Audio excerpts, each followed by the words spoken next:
It just tastes like lettuce and onions on two pieces of quarter pounder meat.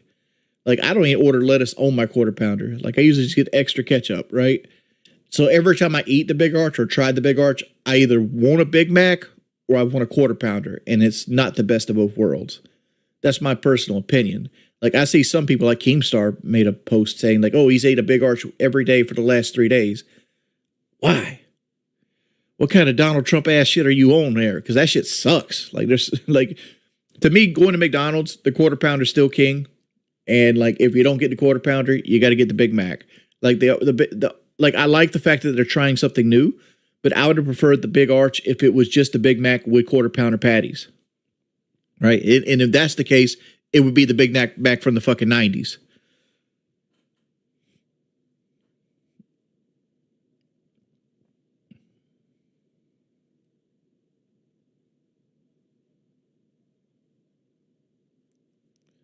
Does McDonald's take hugs? They do not take hugs. They want $8 to $12 from your big pimp every time he rolls the fucking boss through there.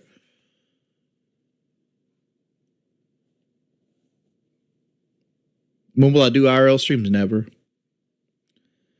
Like, most likely never, dude. Like, I'm not physically capable of like carrying the camera equipment and walking around for long periods of time. And I don't want to risk like people putting guns in my face and harassing me and shit like that. Because like, what's going to happen is like, I'll either get the cops called on me or I'll have somebody drive by and throw something at me. That's the two outcomes. That's it.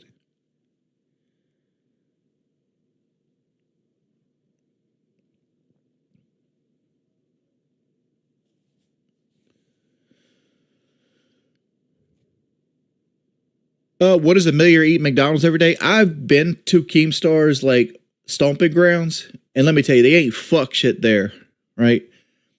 Like, if you want McDonald's, you got to drive 45 minutes. So like, Big K over here been driving 45 minutes to get that fucking Big Arch. So Keem's been driving a bit to get there. And everything else around him that's actual food that you don't have to prepare yourself is either like a bar or like a sit down restaurant. Like, and when I say sit down restaurants, like that hole in the wall mom and pop sit down restaurant. There's nothing in upstate New York. Absolutely nothing but like windmills and fucking hairpin turns and horse shit. Lots and lots of horse shit. You might not know this, but Keem lives right at the base of like Amish country. So like when you're driving up there, you got to deal with like horse and buggy in the road. And the horses just take a big old fat shit right on the road. It's like, good Lord.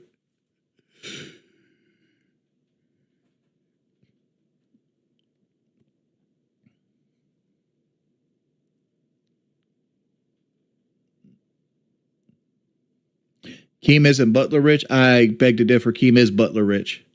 Keem is just cheap. Like, Keem is one of the cheapest motherfuckers you'll ever meet. Like, he's not as cheap as me, but comparatively he is for like the level of income difference. Yeah, he's very much cheap.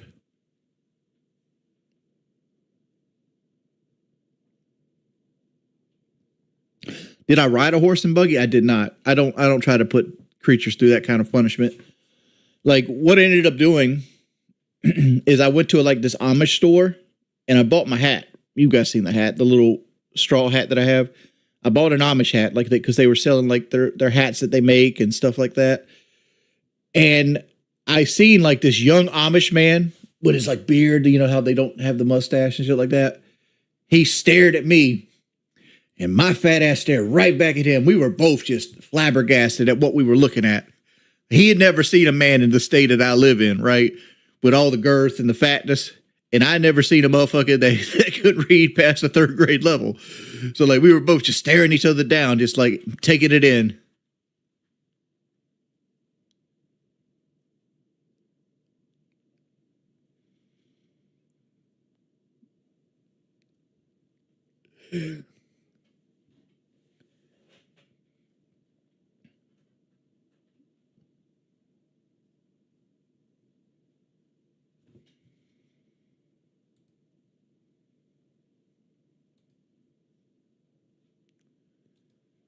Redface, I'm gonna send you a message privately, man, on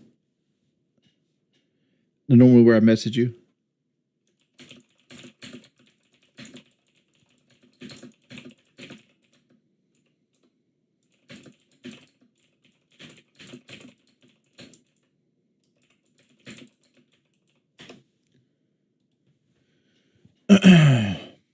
First time encountering a pimp. Shit. Dude, I bought Kelly a doll, which I don't know where it is right now, top of my head. She's asleep. This is me telling me I'm not going to go get it. We call it Amish Annie because like they make dolls without faces up there.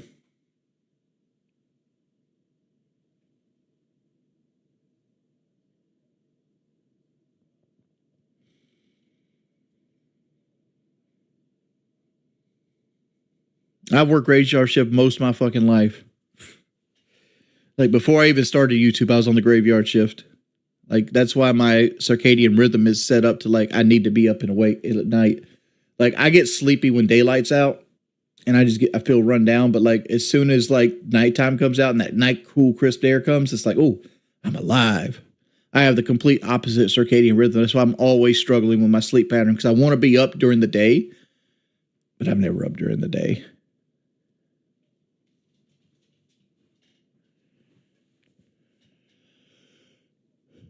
Well, I'd rather grow up Amish or Mormon. I'm going to go with Mormon.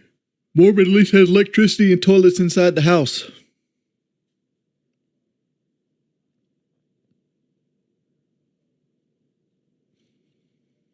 Have I ever been on a roller coaster when I was a young man? Yeah, I went on the Hurricane right before the pavilion shut down, which is a theme park that was right here in Myrtle Beach for a while.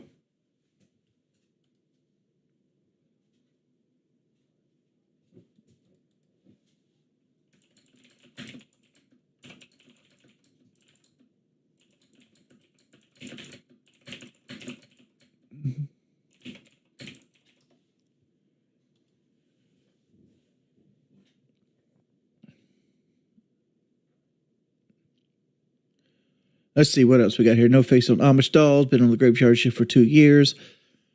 You think you will pick up the steam machine when it releases? Super Toaster. My issue with like the steam machine is like to fully grasp or like get the most value out of a console like the steam machine. You got to go places, right? Everywhere I go, I'm either driving or like having to wait like 20 minutes. There's never a time I have to sit around and wait for like 2 hours anywhere I go for the most part. And if that's the case, I usually just bring the Switch with me. And like, yeah, it's like, but the Switch too and all this. The Switch does everything I need it to do. It plays the games I want. I got Skyrim on it. I got Dark Souls. I got, Breath of the Wild. Like those 3 games right there by themselves will, preoccupy me for like an hour. Right? Between Skyrim and Dark Souls by themselves, that's almost unlimited playtime that you could play if you just want to kill time. So, like, I don't see a reason to upgrade or to spend that kind of money getting a device that can play higher games at better quality or whatever it might be because I don't care. Right? I play the same shit over and over and over again. I don't really need to constantly be upgrading. Like, there is a chance, like, if I went to the Switch 2, I could get the new From Software game. But am I going to sit here and play the new From Software game on like a small screen? I don't really want to do that.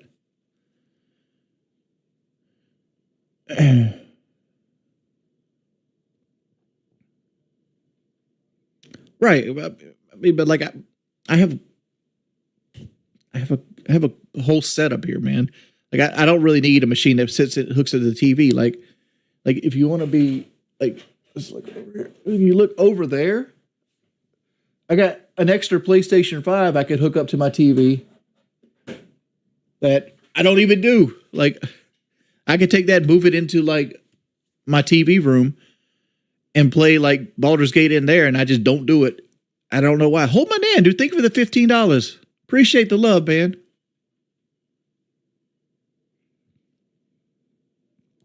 Yeah, I got a PS5 Pro. That's what I play on. PS5 Pro.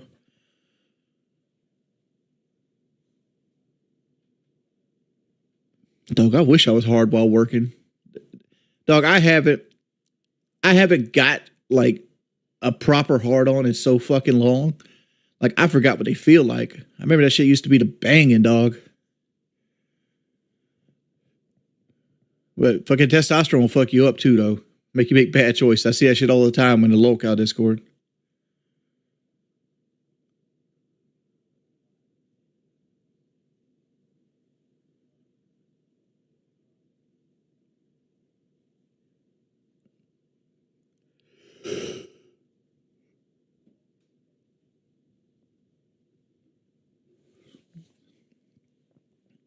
Thank you so much, Hold My Nan. Thank you for the thing as well. You're telling me thank you, and you're the one giving me money. Thank you, dude. What's up, Polaroid? Holla Rage. Hey, Cat Scratch. Dave is beastly 2024. What happened? Did you stop being beastly in 2025, Dave?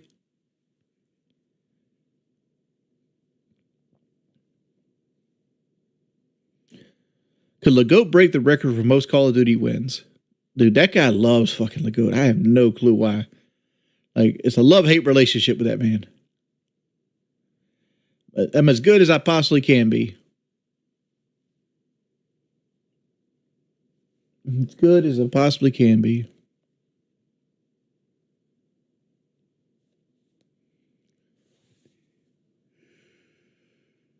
What up, HK? Anybody got any more questions? There's no reason to ban people right now. Have I ever played BioShock? As I have the BioShock 2 plushie right there. Is that why you asked the question? Yeah, I've played BioShock. I've actually platinumed all the BioShocks. At some point or another. I've got all the BioShocks platinum. I platinum Infinite on PS3. I platinumed BioShock 2 on the PlayStation 4. I didn't do it on the PS3. I tried to on the PS3, but they have like a bunch of multiplayer trophies that nobody fucking plays anymore. Like, there's just nobody playing the BioShock 2 multiplayer on the PS3. And I also platinumed it on the PS3 as well. Like, which is funny enough. Like, I platinumed BioShock 1, and I did all my BioShock 1 playing during a depressed period of my life. And I had a guy named Timo that actually let me like game share BioShock, because like that was the year I made like $9,000 and I couldn't afford to go like out and buy games at all. Like, not like right now where I kind of bullshit and don't buy games. Like, then I couldn't just afford games. Like, it came down to like, oh, do I make the house payment or do I go buy a $10 game at fucking GameStop? So Timo game shared me BioShock, and I sat there and I played BioShock like 4 or 5 fucking times, and I platinumed it. You could never get into Infinite. The key to getting into Infinite is playing around with the salt. What are they called there? They're not called plasmids. They're called, I forgot what they're called. But you got to use the magic spells like Return to Sender. There's the one with like the tentacle lash where like you pull people in. There's Possession. There's Devil's Kiss. Devil's Kiss and Ravens are very good. Like, working and playing with the combos is the way to play that. Like, you won't get into BioShock Infinite if you treat it just like a first-person shooter where like you just use the guns to kill people. You got to use the magic powers. What game are you playing tonight, bro? Have you ever played Kingdom Come Deliverance? I have played Kingdom Come Deliverance, but I wasn't good at it. Like, to me, like, I was so scared of combat in that game because like I was not good at the combat in that game. I remember one of the highlights of me streaming it back when it first came out was like I got ambushed by like 3 bandits on the road, and I had no clue how to fucking fight them. I was like running from them and shit like that because I knew they'd just beat my ass if I tried to stand up to them. And I swung and hit one right in the head, and I critically hit him, and it was like, I beat somebody. Didn't even get eluded, but that was like my first kill. It's like, I love watching people play Kingdom Come Deliverance. Like, oh man, I watch a guy named Gopher, Gopher. He has a really good Kingdom Come Deliverance hardcore run. There's also a guy named like Hellcat, I think his name, or something similar to that. He does like stupid fucking like Kingdom Come Deliverance things, and he always makes these fun like little noises when he stealth kills people. I'm like, dog, if I ever do another Let's Play, I'm gonna do that. where like you make like a squeaky shark noise, like every time you kill somebody. Like that's cool.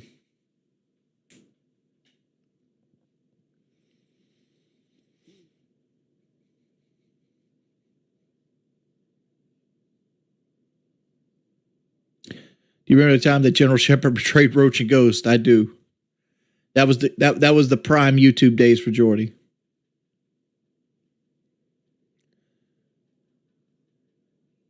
Here's the issue with me getting any kind of new wrestling games, HK. I don't know any of the new wrestlers. There's no connection there. Like part of like watching wrestling or playing wrestling games was the connection. Like the last wrestling games that were like literally like good wrestling games and people that I knew growing up was like Bring the Pain and like Smackdown or Shut Your Mouth, I think it is. Like those two games are like the pinnacle of like in my experience wrestling.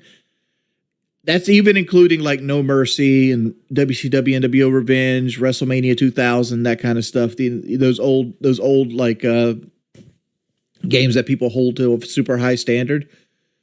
I loved Bring the Pain. Bring the Pain might have been the best wrestling game ever made. But like I don't know the new guys, and I tried the 2K series one time because I was supposed to play it with this guy named Chris Katera.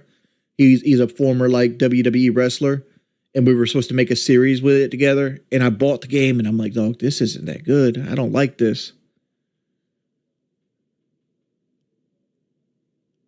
Is it Here Comes the Pain?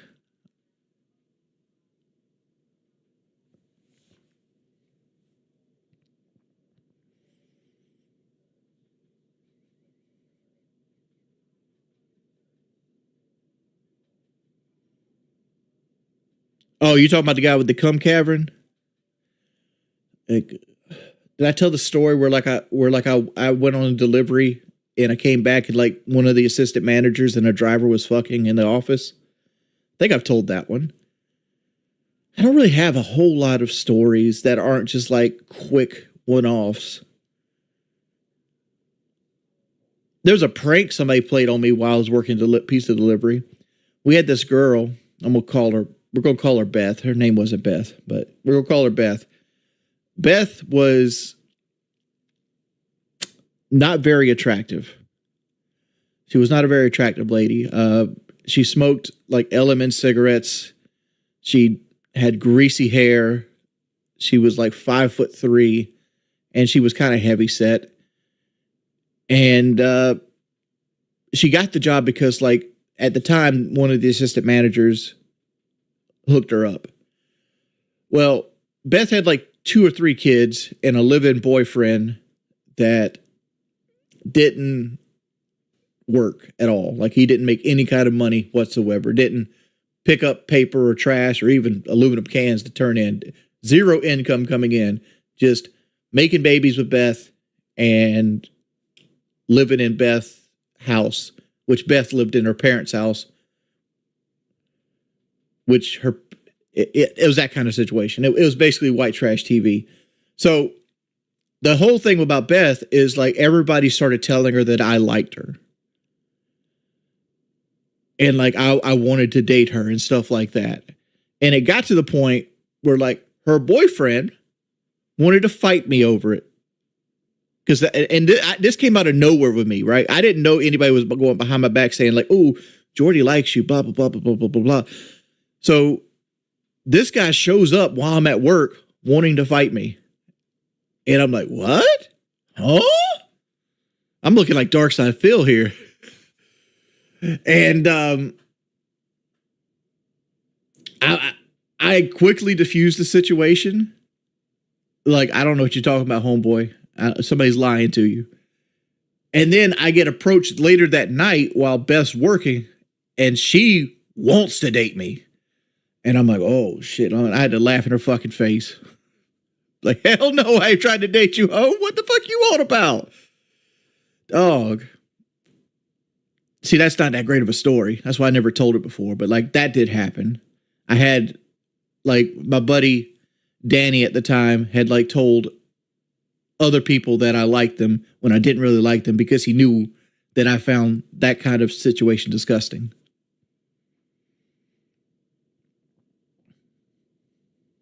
Bluegrass says, how do you always complain about making less than minimum wage when you don't work minimum hours? How do you deserve to make blah, blah, blah, blah, blah, blah. Bluegrass, generally, like the income issue is one, I want to make a certain amount of income. It is what it is.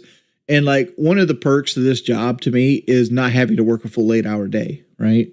That's one of the perks of this job, that you don't have to work the full 8 hours. But a lot of the money complaints that you see me have, you should sweep them under the fucking rug. Not me trying to say like, oh, just ignore them. It's just me being a baby back bitch. Generally that comes out when I don't feel like I want to be here. Like when people start getting under my skin and like they start asking the same tired questions and they start fucking with me and shit like that. And it's like, oh, okay. And like in my head, like you got to make at least this money, Jordy, because you got to stay here and you got to suffer through it. But also I'm all like, well, let's just fucking get off and come back later. Right. But I'm always that second one. I'm always afraid that YouTube's going to fuck me with the algorithm. Like that if I come back later, nobody's going to show up. Like today, I didn't expect people to show up. It's like 3:00 in the morning and I'm just sitting here and I'm like, I don't want to play Baldur's Gate 3, but I don't want to sit here in the dark for 3 or 4 hours till Kelly gets up. So like, it's a communication problem.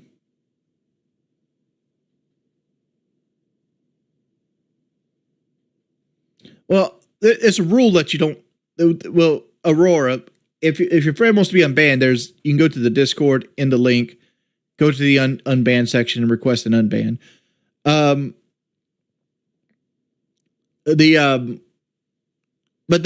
I've always had a rule that anybody that has my picture on their Facebook profile is an on-site ban, because most of the time people that do that are generally the bad people. You complain about not growing your channel, but you only stream an hour at a time. You have a bad attitude, not even motivated monetarily. You need to put time in. I mean, like, I understand what you're saying, but like, if I had to sit here and do this 8 hours a day, I wouldn't want to do it. Like, it's one thing if I came here and everybody was happy to see me and we're having a good time and we got a community going and everybody's creating. That's not the experience I get, Bluegrass. The experience I get is like, there's like 15 people here that really like me, and then there's a bunch of people like you that just want to sit here and ask borderline questions to make me look bad.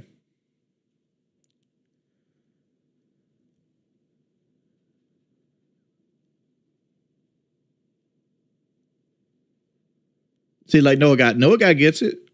He gets it.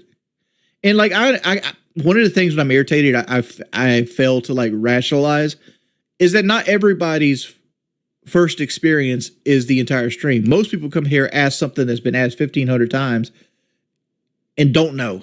They just don't know. Hey, Gas Giant, you could have a superpower and it would be, and why? Oh man, superpower. Well, the very first one I think about, they always say that the first answer that pops in your head is usually the correct answer. And the first answer popped in my head is going invisible. Right? But like, why would I want to go invisible? Everything about going invisible is doing nefarious shit that I wouldn't actually do anyway. Like, what's the perks of being invisible? Like, you can take shit without somebody being there. You could be a very good private detective. Like, you just stand in people's fucking house and just like take notes and shit like that. Like, you could be a sideshow attraction, but like, that wouldn't be a very fun superpower, right? Like, unless you wanted to be nefarious, like, what you doing up? Remember, I'm going to... Oh, you did your volunteer stuff? Yeah. Exactly. If I wouldn't have promised I'd go... You'd be asleep in your bed all warm? 100%. You want to hear the worst part? What's that? You know how long I got to be there? No. Till 12. That's a full day of work. I know. They said these shifts were going to be 4 hours max. That's more than 4. They lied to me. If you got to be there at what time? 4:45. So that's basically a full day of work. Which basically I have to park one place and then walk like half a mile to a mile to where I need to be. Which is why I got to leave time control is, I didn't even realize that was on the table, being able to control time. Like moving time forward and backward, that's the superpower I'd want, right? Because like you could literally, like well, first off, you're already rich, right? All you got to do is like watch an inning of a game and then go back and parlay whatever happened in that inning. Because like gambling now, like you could bet on pitches are going to be balls or strikes. Like there's a pitcher that's in trouble right now for throwing balls to help his friends out making money. But like, yeah, you could easily parlay that into big riches. Like I understand that eventually nobody will let you gamble, nobody will take your action. And you'd run dry on that. But even then, like you could wait a day, see what the stock market does, come back and buy that stock or sell that stock or whatever you want to do. Like money be no issue with time, with like being able to manipulate time. And then you could do it for cash. They won't remember it, but like, yeah, like, oh, you got in a wreck. You want me to stop you from getting in the wreck? Give me $1,000. Hey, Nan, dude, thank you so much. Nan throwing the big scratch today. Nan has dropped $38 on us today. Thank you, Hold My Nan. Kelly, Hold My Nan said hello.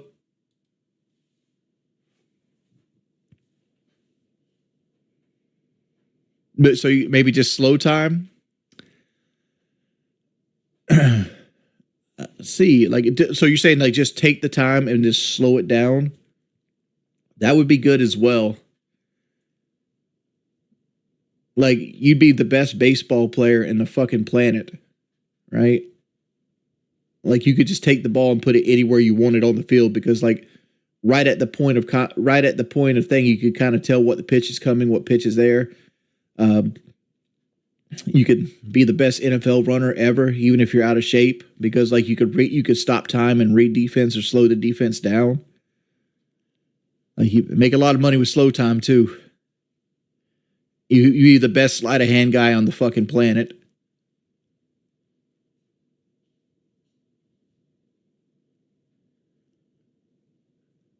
RTU's burrito eating brother. Thank you for the $1.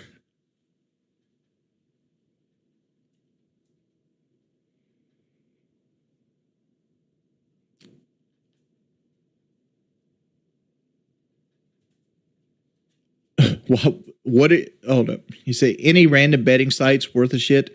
No self-promoting shit. I'm low-key losing my job and making an extra $20 betting on Kanye is tempting as fuck right now. Here's the thing, right? And this is not me trying to instigate or like talk down to anybody. But why risk $20 to make $20? That's not something that's almost a guarantee. Because like in my head, and I'm going to take this to fast food because I'm a fat shit, $20 buys like half a McDonald's meal. So like, what are you going to do with $20 that you normally wouldn't do?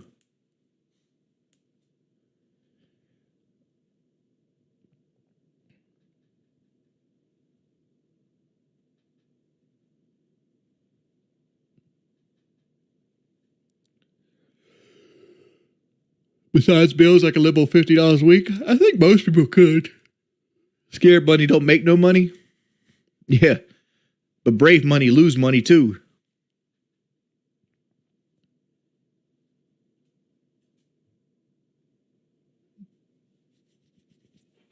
That's even worse, bud.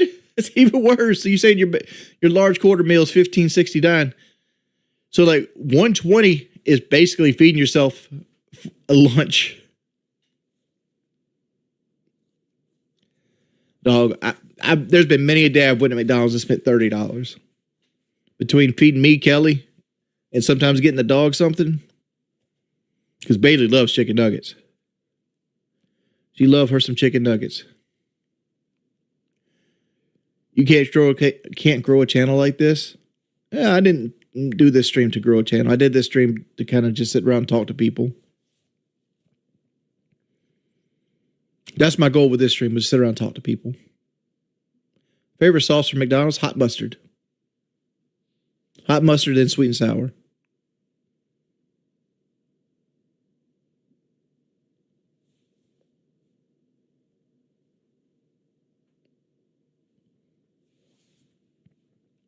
1, 2, 3. What game you want to see me play?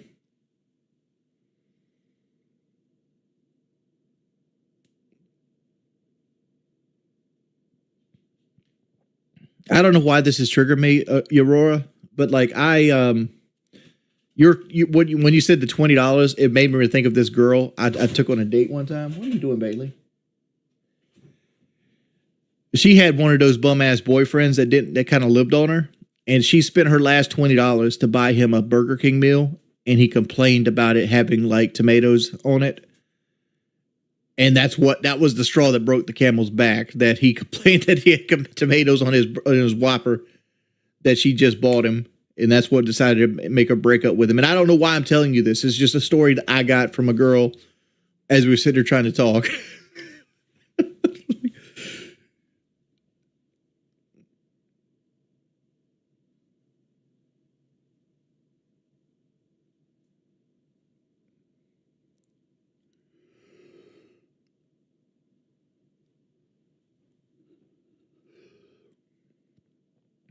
Well, this was a while back. This is like 15 years ago, this story. So $20 got Burger King for 2 people easily back in the day. Like this is like 2009, 2010.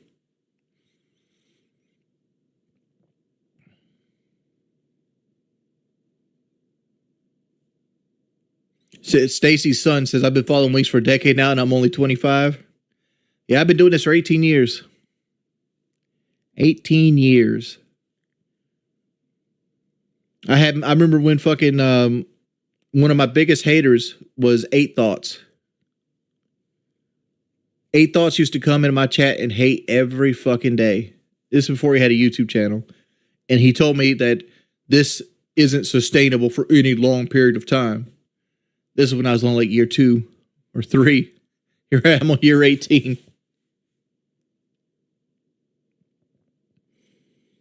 Dog, if I only had $20 and I'm going to eat one last time and it had to be fast food, it would definitely not be fucking McDonald's. Especially not current McDonald's. Hey, BRS, welcome to the Hoodlums.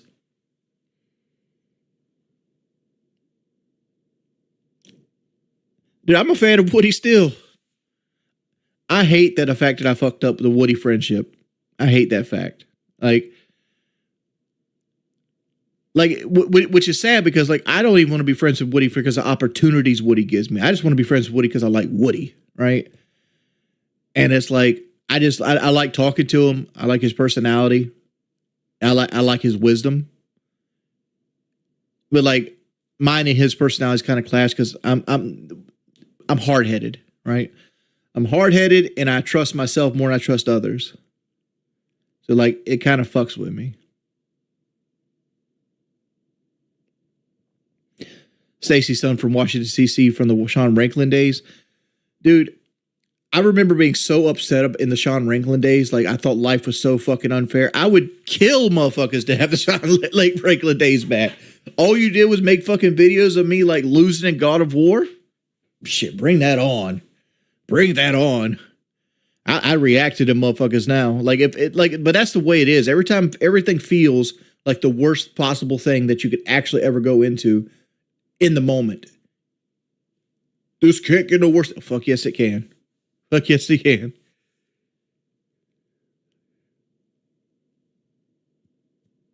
You think if I ever played Creator Kings, it would be my favorite game. It's on console.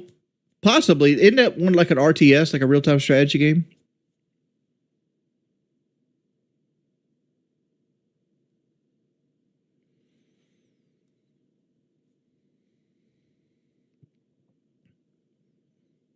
I've apologized to Woody multiple times. I've even sent him apology text that got my shit got on red.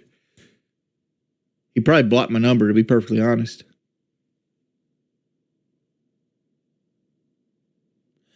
I'm not so much I was not so much like, I wouldn't call it friends, but acquaintances with Minnesota Burns as I was with Chaos Silencer. And Chaos Silencer did a podcast with Burns, and I got invited on the podcast 2 or 3 times. Like that's that, right? I was more of an acquaintance with Jimmy and not Burns.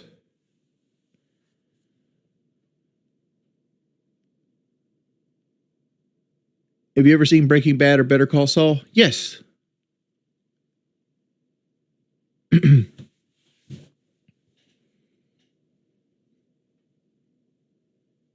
Hypothetically, if you're final circle in Red Sec and you can only save either Legoat or Spaceman, who you saving? I'm saving Legoat. Like I love Spaceman to death, but Legoat got the gun skill. like, like if Spaceman's the last alive, our chances of winning sit at like 10%. If Legoat's the last alive, we still got a 50% chance of winning. Like that's where it is.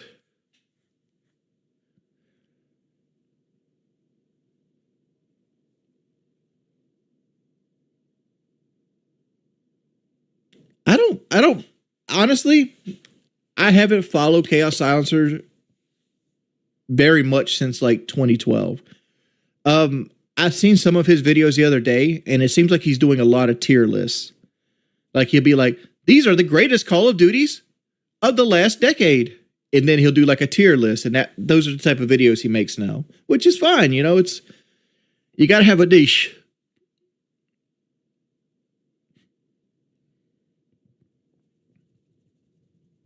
Like, what the hell are you doing up at 3 o'clock in the morning? What's up, Perry?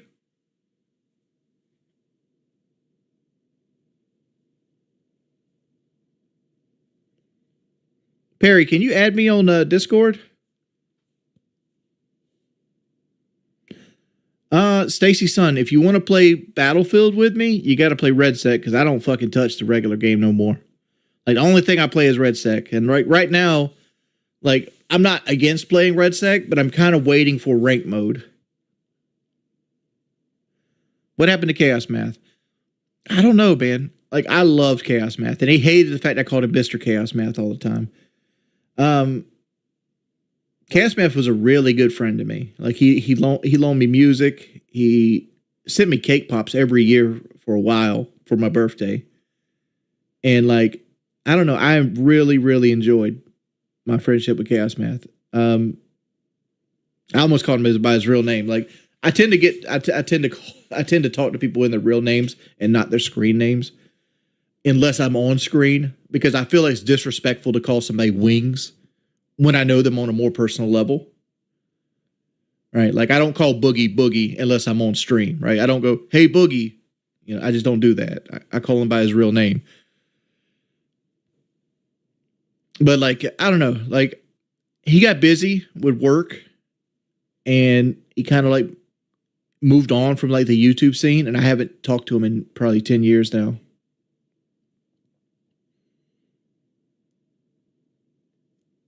Have you checked out Armored Core 6? I have not played Armored Core 6, mainly because, like, I don't want to be disappointed by it, because I didn't play any of the other Armored Cores either.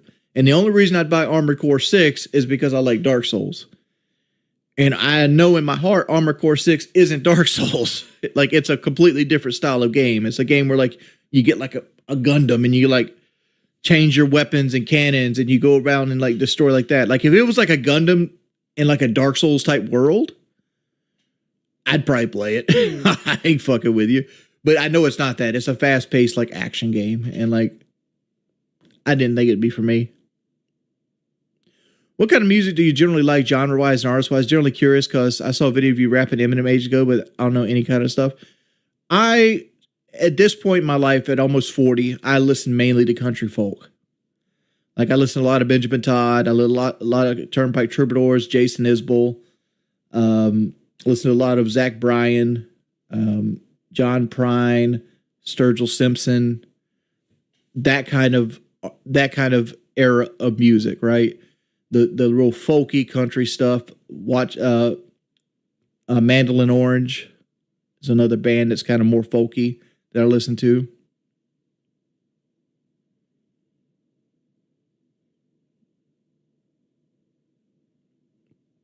Corey in the House is similar to Dark Souls.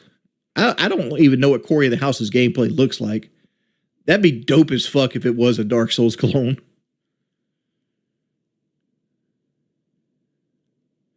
But like, I still listen to rap, but I listen to mainly like rhyme sayers, people. Like I listen like a lot of fucking R.A. the Rugged Man, Brother Ali. I listen to Wu-Tang Clan. I listen to Run the Jewels. But I don't listen to rap as often as I listen to country folk. But I still do like rap because I'm a bass head. Like I love fucking bass in everything I do. Like if you have a bass guitar and a fucking harmonica, I'm gonna like your motherfucking song. It's just what it is.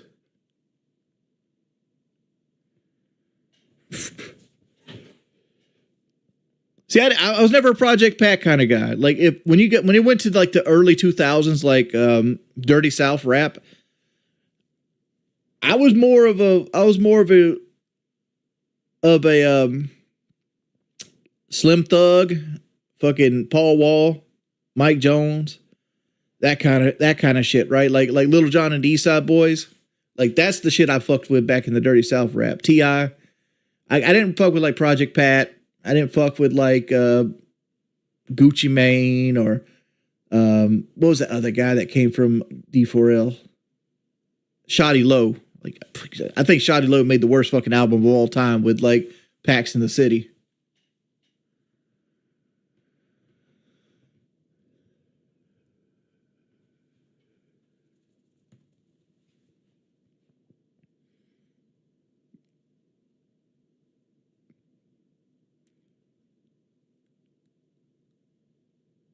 Yeah, Wax and Herbal Tea, fucking Boy Big Wax. I don't know who Dr. Octagon is. World of Warcraft isn't proper fantasy. More horrible rivals have killed the world. I was watching a guy yesterday, and he was playing he was playing Fallout New Vegas. I don't know if it was Final Fantasy. He was playing Fallout New Vegas, and I go, hey, you play a lot of Dragon Age Origins, you play a lot of Fallout. Have you thought about playing Baldur's Gate 3? Because I legitimately, I like watching him play games. And I thought, okay, he might like Baldur's Gate 3. Apparently, he does not like Baldur's Gate 3 because it's turn-based. And he went off on my bitch ass. That's besides the point. But he said something that's been puzzling me. He stated that Obsidian did a shit job on Fallout New Vegas and that they didn't finish any DLC past Dead Money, and Bethesda did Honest Hearts, Lonesome Road, and Old World Blues because Obsidian refused to do so. And like, I've never heard that before. Is that true? Because like I'm almost certain Chris Avalon, which worked for Obsidian at the time, was the director on all those DLCs.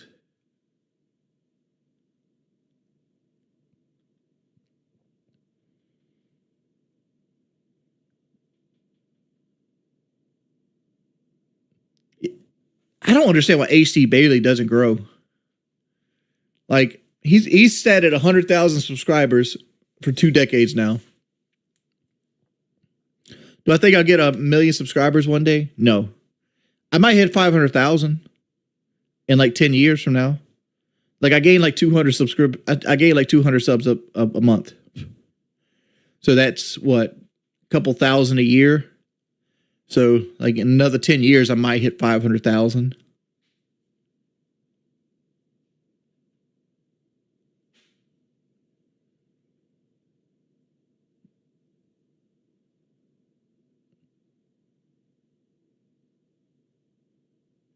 I'm more entertained than RTU. Well, damn, RTU slander right out the rip. They're a bit unfinished, but Obsidian only had such a small time. But that's my understanding. Like he said, they're slandering Obsidian. Like Obsidian's never made a good game. I'm like, dog, Obsidian is the king of the sequel. They made Neverwinter Nights 2. They made Fallout New Vegas. They made Dungeon Siege 3. All these were fucking phenomenal games, right? Obsidian's best when they take another project's assets and they make a game out of them, right? Like if you have a world, like if Obsidian did like a Horizon Zero Dawn like reboot, it'd be fire, right? I know that's Sony versus and Obsidian's owned by Microsoft now, but like sadly, like their own IPs tend to fall flat. Like I liked Pillars of Eternity, but I didn't like the Outer Worlds that much.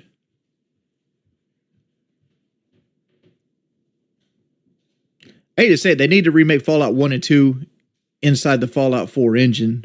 officially.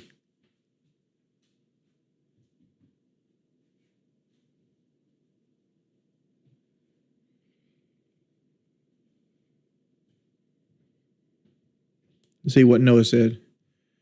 Well, the thing with RTU is RTU got a million sub channel by making long form content. I don't do long form content.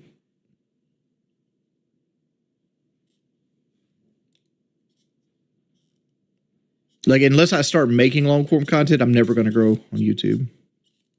Because, like, live streams don't do it.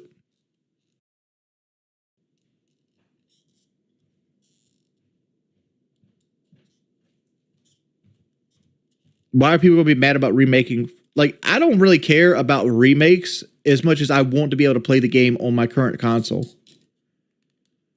That's where I'm at usually. Like, I don't want to, on my current console, I want to be able to play, like, Fallout 3. I'd love to go through Fallout 3 again and have all the trophies and stuff like that and play it in 4K. I'll pay money for that. Because it sucks having to, like, hook up a PS3. Because, like, especially how... Oh, God, you scared the shit out of me. Bye, love you. I thought somebody was about to run up on me, and I got caught lacking. Random people just running up in the house. Yeah, the dog ain't barking nothing. Yeah, that just random people. Like, she's over there. The dog ain't barking nothing.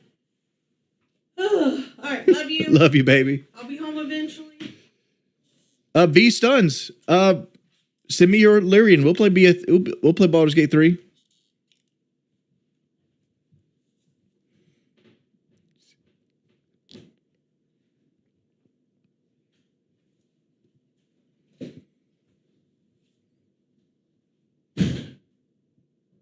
Did you ever play Call of Duty Final Fronts on PS2? No, I didn't. My first Call of Duty game was actually on PS3. It was Call of Duty 4. What game consumed me the most? Diablo 2. Diablo 2 and Rainbow Six are the answer to that question. Like, those two games consumed my life. And, like, Rainbow Six was more so like I was terrible at it. Like, generally every first-person shooter I play, I'm competent at it. Like, I can hold my own. I'm good. It's whatever. The skill transfers over every fucking year. Not fucking Rainbow Six. Which I don't think I'm competent at it now, but, like, Rainbow Six is a whole different animal. It is the Dark Souls of shooter games. Like, to be good at Rainbow Six, you have to learn how to be good at Rainbow Six. See ya, Roar. Would you ever play old Resident Evil games like 1 and 2? I know you played the new one. I did a whole Let's Play on Resident Evil 2 when it had its 25th anniversary. No, its 20th anniversary. It went over pretty well. I don't think I own Resident Evil 2 anymore. I've played Resident Evil 1 multiple times on stream. That and the remake.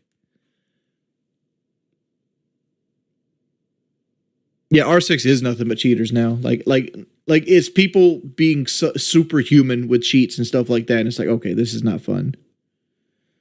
Like, I play the level of Rainbow I have to play in is if you step back at the wrong time, you're headshot. It's like, okay.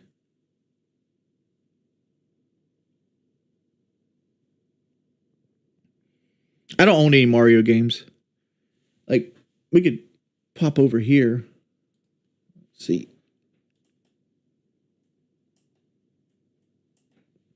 You have a headache, Ian? Well, thank you for the $2. Appreciate the love. Sorry you have a headache. So if we kick over here.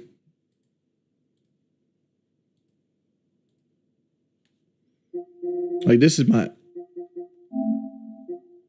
what I have. I got the demo of Reanimal installed. Played a little bit of that.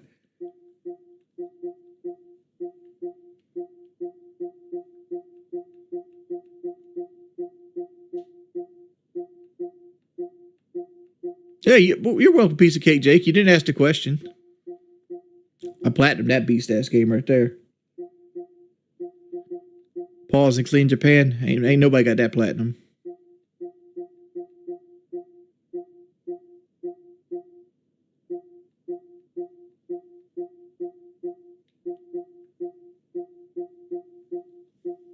Honestly, I rarely played Battlefield 6 off stream. Like almost everybody's like, "Oh, you don't stream that often?" Almost all 600 hours of fucking, I would say 520 hours of the 600 hours of Battlefield 6 I did on stream.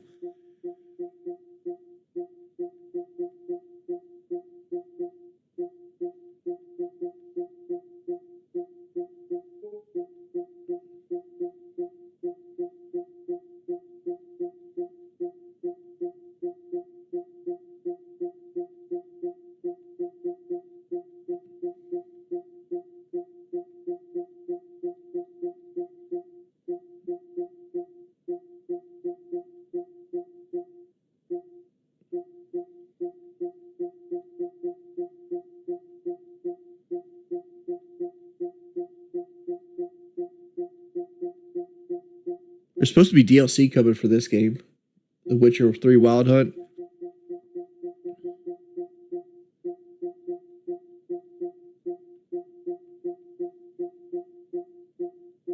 I have Monster Hunter World. I didn't like Monster Hunter World. Wasn't the game for me.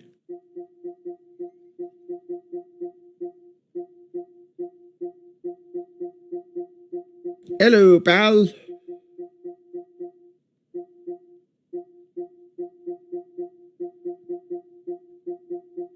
We're getting into the games I haven't played in forever.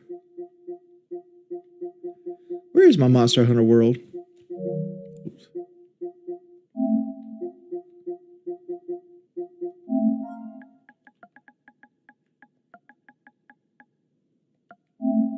Yeah, right there. Monster Hunter World. This was I don't know where this came from. This might have been like a PlayStation Plus game or something.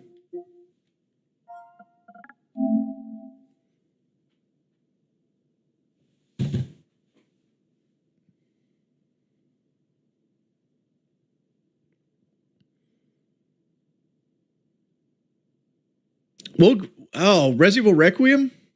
I haven't finished it.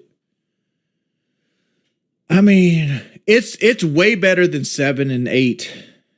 Like, it's probably the best survival horror one they've gotten since Resident Evil 3. I don't know. I like the Resident Evils where like the backgrounds are hand drawn and shit like that. Have you played Space Marine 2? I have not. Stuns plays. All right, let me go and add you. I'm just jumping on here to add him on Lyrian. More streams of Jaffe, please. I feel like I irritate him every time I go in there because I'm such a big personality when I have people to talk to, and I kind of control the conversation. And like I was unhappy with my sound. I had my vocals way too low yesterday, so like I was lower than everybody else. But like I don't want to ruin my friendship with Jaffe because I enjoy his input.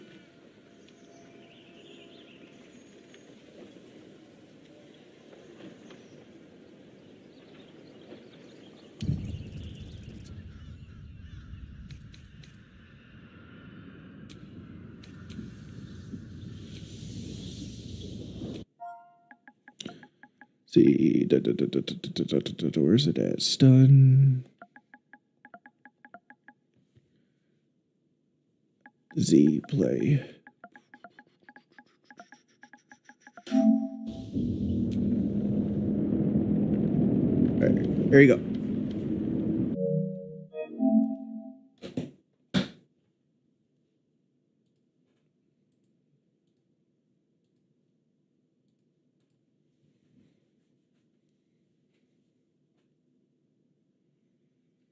When did you say why would I say I hated nerds? I hated being the manager of nerds because like I don't want to be the idea guy, right? Like I'm cool if I could put some ideas forth, but like to every day the show happens, I have to like set up donation goals and push donation goals and things like that. It was like, oh, if I was good at that, I wouldn't be struggling to make $100 on my own streams.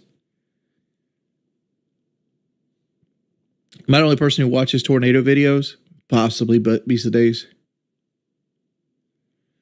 I mean, we could run it right after I get off stream if you want to. What do you want to play? You want to play honor mode? What are you looking to do? Have you ever played the game before?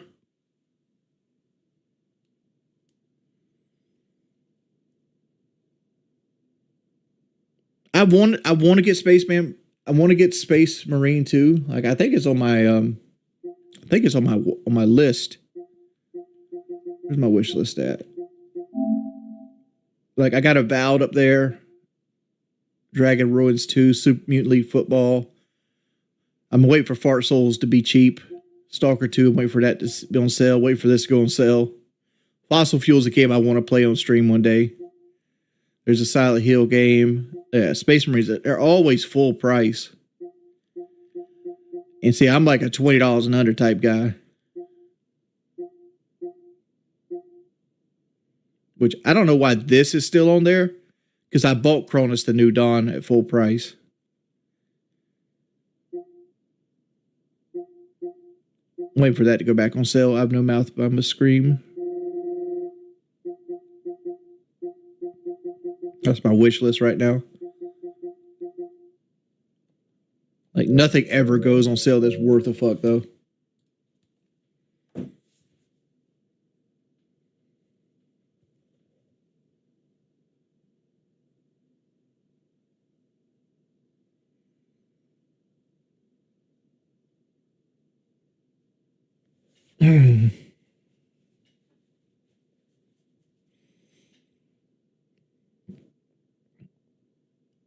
What's your Discord? So you can hit me up when you're ready. I mean, you could jump into my Discord, like it's in the description. Same goes for just bought Zelda Breath of the Wild for $80 yesterday. I got mine with the Switch because I bought Kelly her first Switch used, and it came with Breath of the Wild.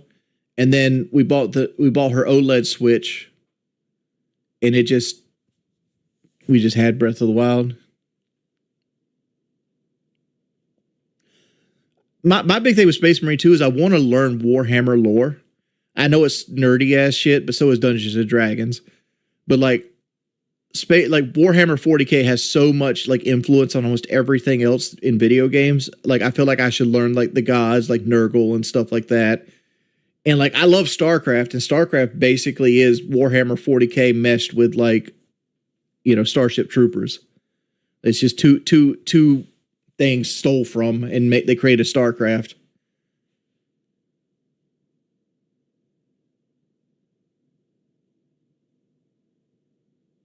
No, I bought Kelly like a regular Switch, and it came with like 3 games. It came with like Tetris, a boxing game, and Breath of the Wild. This was during like 2020. And then the OLED Switch came out, and I bought her that. And we traded in the base Switch for that. And we have Breath of the Wild.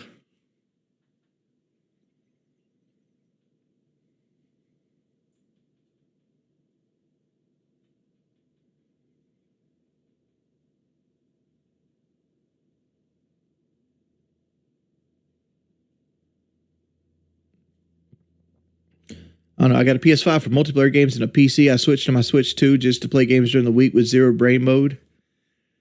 See, I hate that part of like where it's like you got to do zero brain mode. Like I understand it though, because that's my Dark Souls time, right? Like Dark Souls to me is my zero brain games. Like when I don't want to think about anything I'm doing, I play Dark Souls. That's usually why I always play Dark Souls when I'm like super depressed and I don't have anything else to stream. Mainly because I can play Dark Souls passively. I don't need to really think about what I'm doing. But I also want to be engaged with the game that I'm playing. So like if it's a game where like, for example, like combat has nothing right left.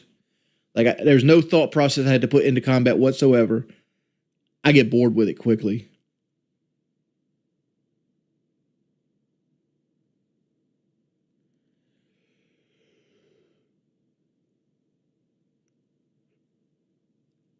And that's the reason I usually play games on the hardest setting, because I want to, it's not so much I want to prove that, oh, I'm a good gamer. It's more than likely I want to have to engage in all the systems. I want to hit brick walls. Like I want to look at something and be like, okay, I lost here. How can I not lose? Like to me, that's the interesting aspect of video gaming.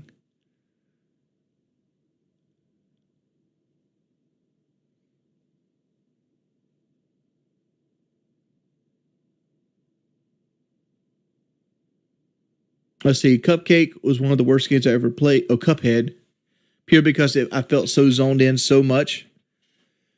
Yeah, it can be overwhelming. And like I remember, I don't know if you remember when I did Battlefield 6, the only video I did on it was I named it Battlefield 6 Will Bleed Players. Well, actually, I did 3 Battlefield 6 videos. And that still stands up. And the reason I think Battlefield 6 was going to bleed players, and it did, I was right.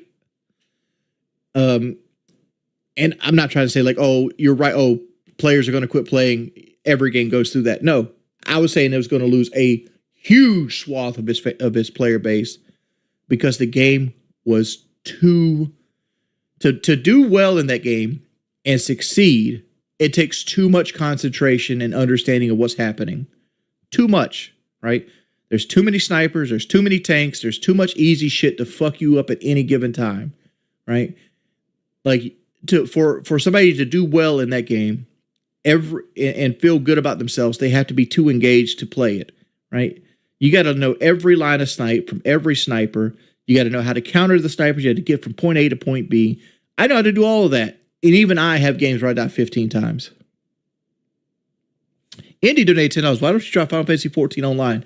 A lot of the times with like online games like Final Fantasy 14 Indy, I'm afraid that I'll enjoy them and want to put all this time into a game that nobody fucking likes. Like I'm going through that right now with Baldur's Gate 3. The last month and a half, I've wanted to play nothing but Baldur's Gate 3. And nobody wants to watch me play it on stream. So like anytime I'm playing it off stream where I'm not doing anything with it, I feel like I'm failing Kelly. I feel like I'm not working towards my future and other things like that. And it's just, to me, it's like a huge sink of time I'm just wasting. And I feel like there's certain games, like they're not going to be popular enough to stream. Why get into them?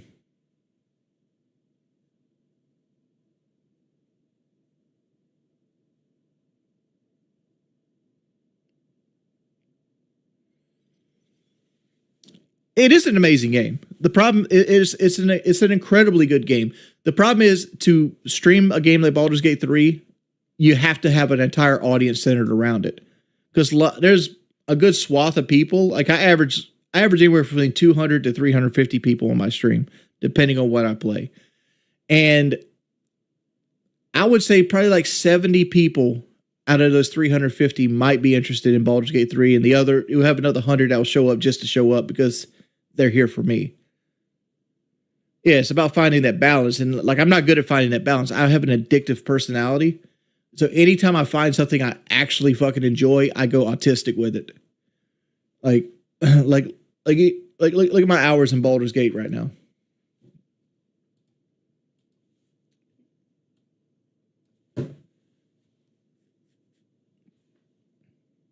Like I've put like 300 hours into it in the last month and a half.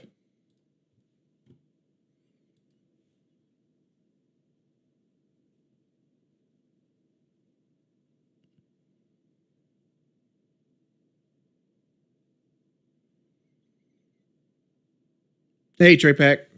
David says that he doesn't play games anymore because he turned 18 and became a man.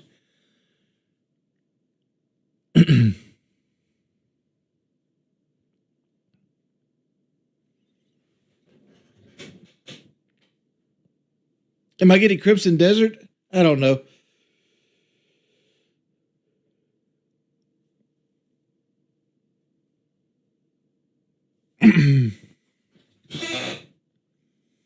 Real men play video games. Some people take it to a level that's detrimental, like me, right? Like I like honestly, I don't like neglect like housework and stuff like that, but like some dudes will. Like the way I tackle housework personally is I don't have kids, so like that's a whole different animal there. But like to make sure that I'm not making Kelly do all the housework, I spend like an hour a day being like, okay, we got an hour. We're gonna go clean something in the house, right? We're gonna either, I don't really wash dishes or clothes. That's not me. I don't wash dishes, clothes, or sweep floors, and all, that isn't because it's a sexist thing. It's because my stomach is so big it hurts my fucking back to bend over. But like clean countertops, clean the stove, gather all the dishes, wipe countertops down, dust, pick up stuff off the floor, change animal litter, that kind of stuff. Try to do as much as you can. Fold clothes.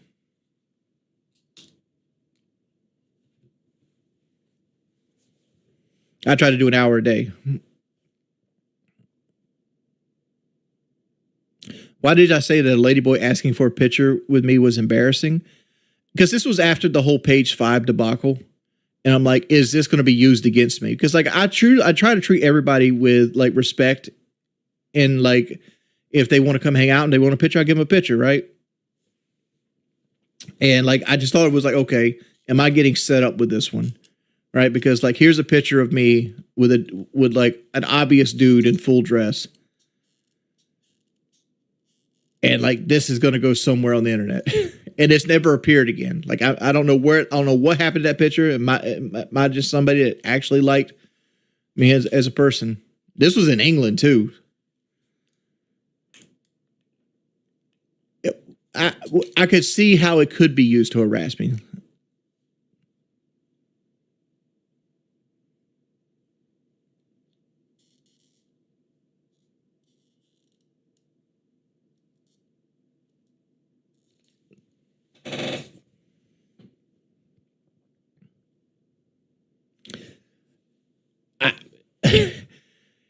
If you want the TV, you can have it, Charles. I don't know what I'm doing with that TV back there. Like here's the idea, right? In my head, I've always wanted an aquarium back here. But I have a house cat, so I can't have an aquarium back here because Grayson will come and eat the fucking fish, right? So like this in my head, I was going to just like put an aquarium back here, just like show fish on the aquarium on the TV, right? The issue is, I got too cheap of a TV, and it didn't have the anti-glare coating, so you see the lights in it. Like there's a light there, there's a light there. Like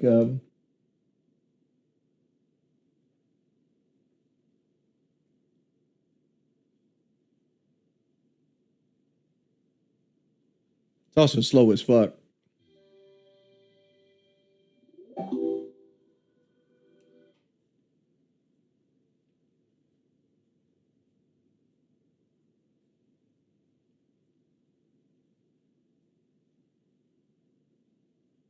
Every time I open this bitch.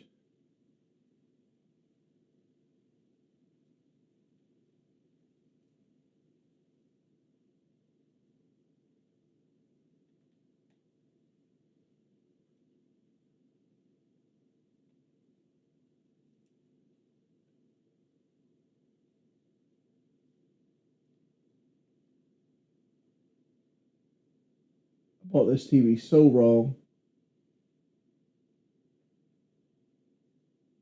So like something like this. And I was just going to have like fish back there. And something just to watch. Yeah, it's a 4K TV. It's a 4K LG TV. But it's like one of those $200 specials that I bought during Black Friday. And I bought the LG over like the Hisense, thinking like, oh, LG is a better brand than Hisense, right? Nah, that motherfucker sucks. That's a terrible fucking TV. And everybody's like, oh, you bought the TV too fucking small. I'm like, dog, I got a 47 inch. That's a 47 or 48 inch TV. It's just on the back wall back there. And like, I'd have to get like a 70 inch TV to be a huge, huge thing.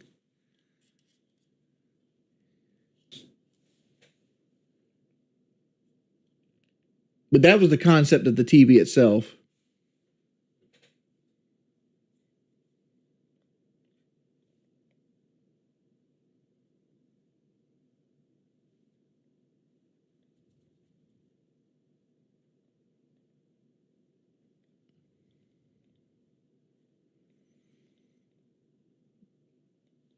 Turn the lights down.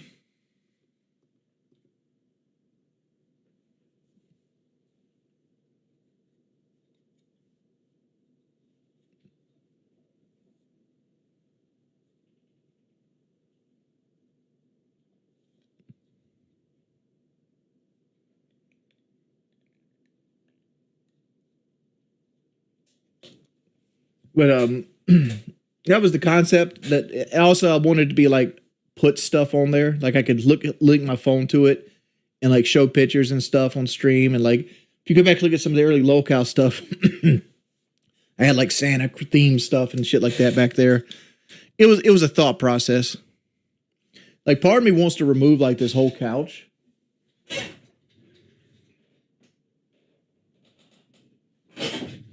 Like you guys see Bailey. Part of me wants to like remove this whole couch again and remove the TV and do something else back here. I have no clue.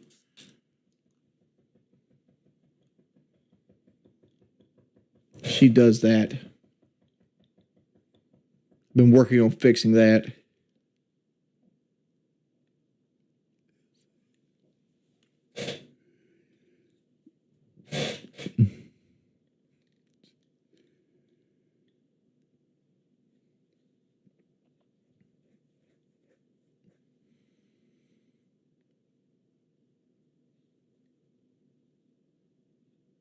Someone learning other than someone min-maxing. Yeah. Yeah, Bailey's just sitting back there. She's chilling. Bailey's always around here. Like Bailey's either here or she's down here under my feet because I have like her dog bed and toys down here.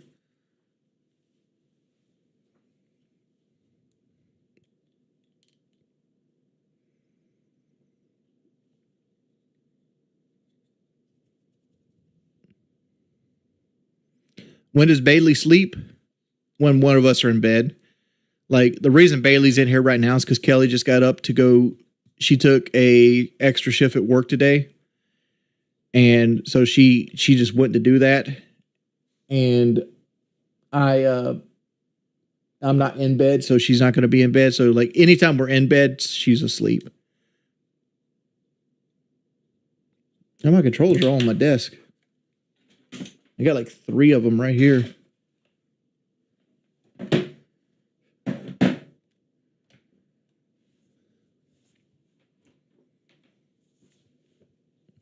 It is currently 4:16 a.m.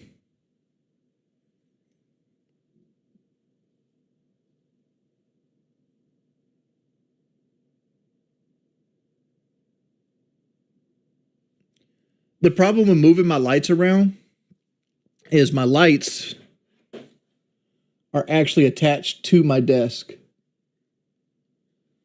So they're like almost viced onto my desk.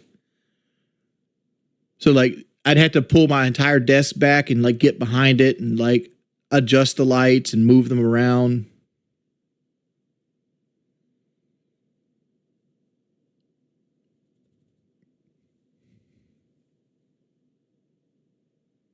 She doesn't like Brooks Hyperion. She only wants ghosts. I've gotten her 3 pairs of Brook Ghost, and what ends up happening is she'll find a new pair of Brook Ghost that'll be like themed. Like here's Ariel Brook Ghost, and she'll want those. It's like, dude.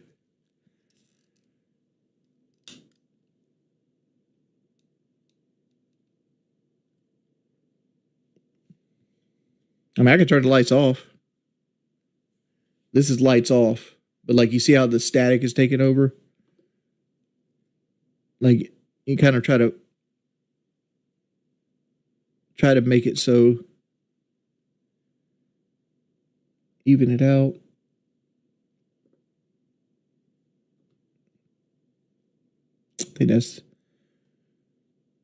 I think this is the best of both worlds. So you don't get like all the static from like not having any kind of light.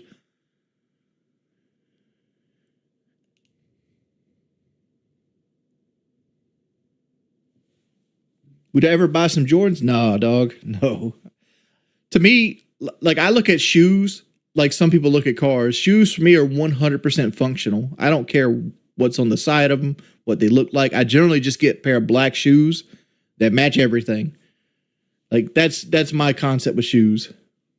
Like I never look at them as part of an outfit. Nah, I don't like I used to be a Skechers guy. I like Skechers with the memory foam, but they only last like 8 months. They last 6 to 8 months depending on how much you use them.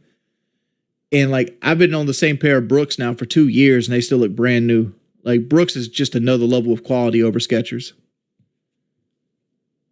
Like if you've never tried Brooks, give them a shot, dude. They're such a high quality shoe. There she goes again. Like we've been giving her oatmeal baths, but what she needs to go to the vet and get her shot. Like she gets like allergic skin. I wear 11 wide. I wore 11 wide. Thank you, MGT.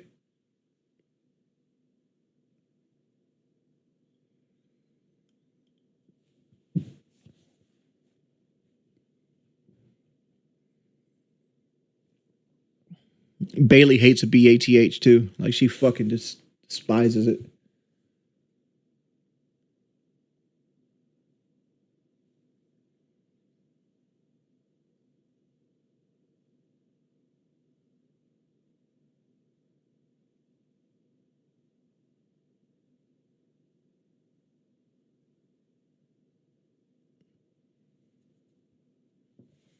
I use the Beast. I don't know if they're here. No, they're not here. I use the Brooks Beast. Like they're so fucking nice. Like as for a fat motherfucker, like generally as a big dude, when I walk in a shoe, that the shoe will kind of get warp sided for like me like doing this number because all fat dudes like waddle. Like when you're a big ass dude like me, you do this number right here when you're standing still. You're slowly shifting your weight back and forth, and you do this so like you don't keep all the weight on your knee at all times. So you kind of just kind of like you're just kind of like you start to do it passively. It's just a way of like shifting your weight from one leg to the other so that they don't have to both be locked in this position. Because when you're in this position, it starts to fuck with your back. So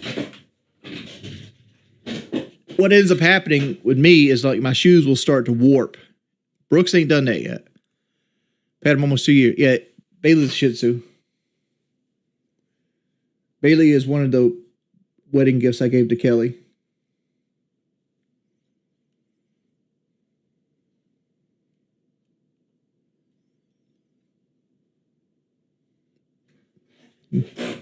Bailey.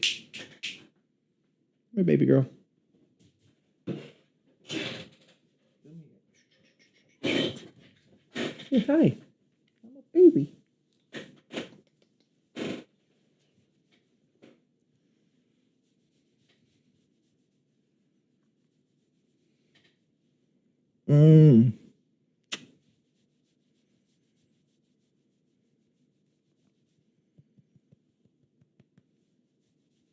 Who's a good puppy?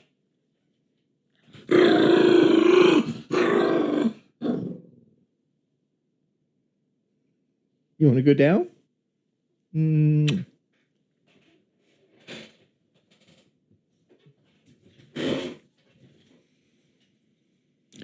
No, Bailey does not have breathing problems.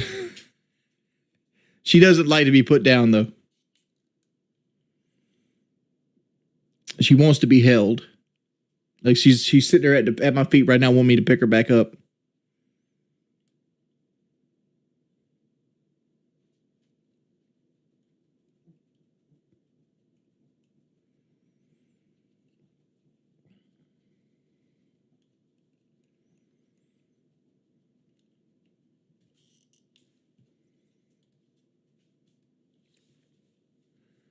Yeah, she growls in protest. She does it every time I try to put her down. Then she just has to accept fate.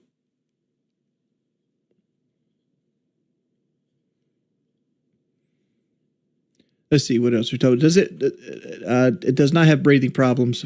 Bailey's not really a flat-faced dog. Like what she has itchy skin problems. Like I don't know if you ever had a Shih Tzu, they get itchy skin problems. You got to take them to the shot. You got to take them to the vet, and the vet requires to give them a $65 shot. And if it's been over a year, you got to get them. You got to get them inoculated in a visit before the vet will give you the shot. So then it's $200 a shot. Like I've always said this, every time you get an animal, each animal costs $1,000 a year. That's why you should just factor it in. Bailey is, we got Bailey the same time we got married. So she's almost 6 years old.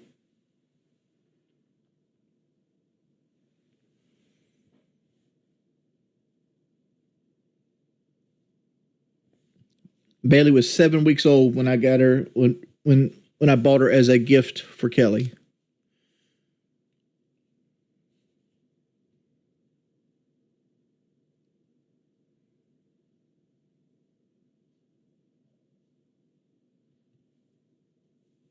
How's Bongo doing? He's doing much better.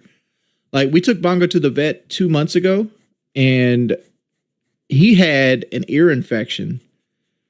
And we got his ear infection fixed up. It picked his personality up big time. Like he was kind of like mopey and didn't want to like come eat his food. As soon as we cleared that ear infection up, man, he's back to almost like puppy Bongo. Obviously, he's got some bad hips on him, but like he's as close to puppy Bongo as you're going to get. Like you can see him running and playing again.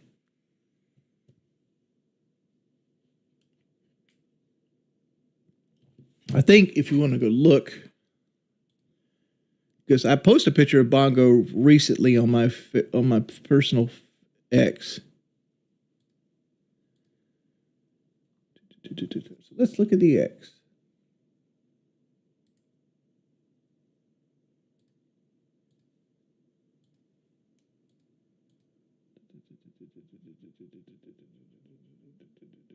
There we go.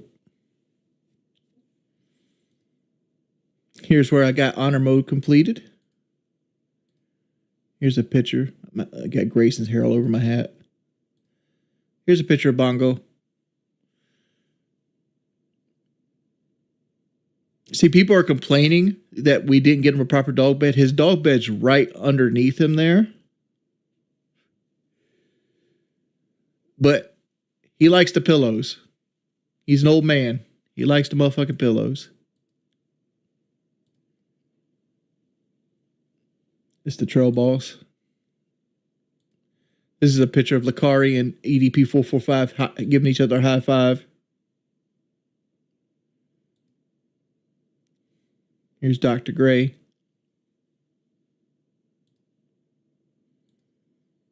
Me and Kelly doing our watermelon cosplay. Here's the picture that fucking the goat loves. Here's Whataburger in North Carolina. Like, see, like this is Whataburger before this actually is only in North Carolina. Whataburger's not allowed in North Carolina because this place right here was open forever. And they're all right. I mean, like you could tell that they use like Cisco foods to get their beef patties and stuff like that. They're all right. They're kind of expensive. They're cash only. So we took that trip.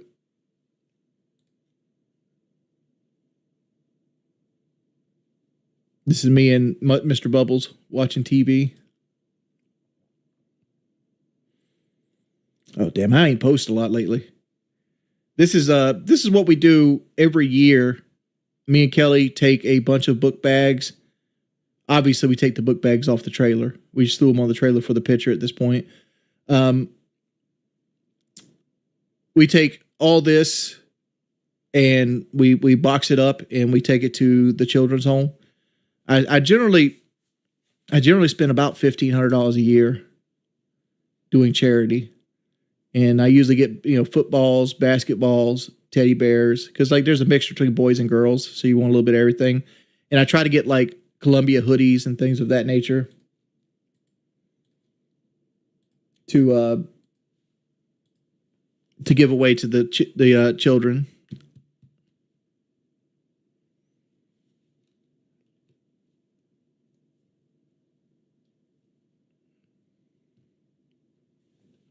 So if you donate to Wings, a portion of your donation most likely is going to go to the children's home here in South Carolina. It's just something I do. I do that, and I do the Santa Claus for the elderly every year. When did I get the Trail Boss? About 3 years ago. I got it about 3 years ago. It's a 2021 Silverado Trail Boss in satin metallic steel satin metallic. It's got the Z71 package. It's got it's an LT, so it's got the LED headlights and stuff like that, and it's got the 6.2 with the 10 speed. So you know your boy has got all kinds of extra warranties on it. That red face, they think I do that for publicity, like I earn some type of like credit for it. Hey Andy, thank you for the $5, man. Thank you so much. What is my biggest like and dislike about the Trail Boss? I love everything about the Trail Boss except that it eats back brakes. The way the Trail Boss works is the way the braking system on the Trail Boss, and probably any newer vintage Silverado, is that they want to keep the truck from nosediving when you press the brakes. Because normally on a regular ass car, the front brakes do 70 or 80% of the stopping, and the back brakes just pick up whatever's left. Right. So when you have to slam on brakes, the nose of the truck will go like this, and you'll kind of like almost hydroplane sometimes. To alleviate that, engineers have made it so like it initiates back brakes more than the front brakes. So like it now is like a 40-60 system. The problem is they've never actually pushed the back brakes or made them thicker to compensate for that. Donald Gaskins Love. That's a weird name. Bongo Comfort Fund. Thank you for the $40, man. Thank you so much. People saying they want to trade in. You want to trade my Chevy Silver for a newer truck? Don't do it. Don't do it. They're not worth it. Donald Gaskins was a guy that was a serial killer here in South Carolina. His name is Pee Wee Gaskins. And like he killed like 6-7 motherfuckers. Like he's like South Carolina's known serial killer.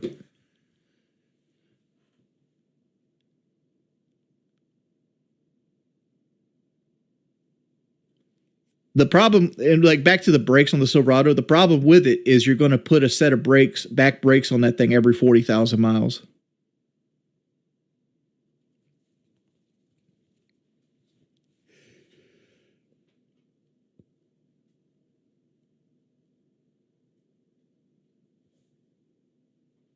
Thank you for the $40, man. Thank you so much.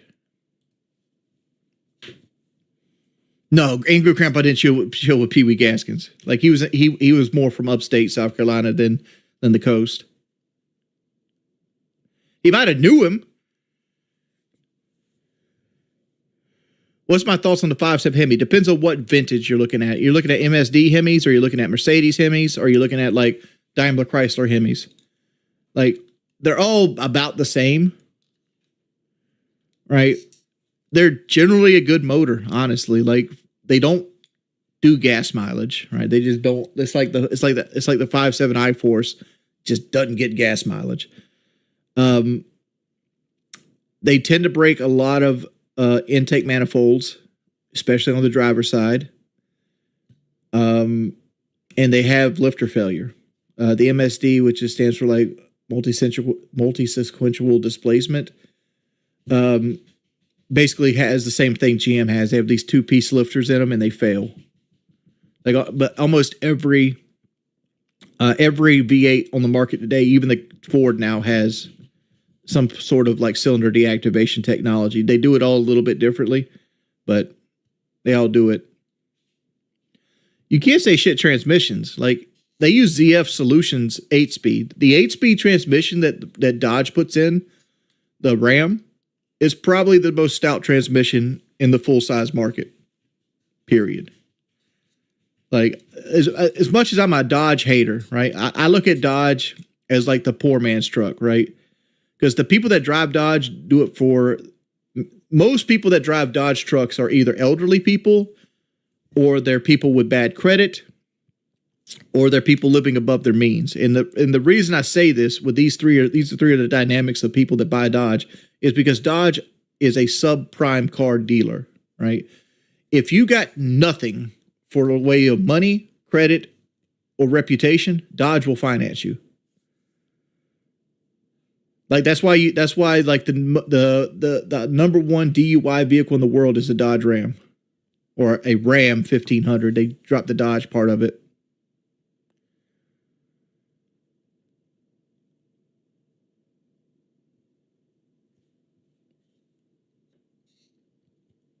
Yeah, they're cheaply made. Like they are cheaply made, but see, the one thing that Stellantis has done is they realized they can't make transmissions.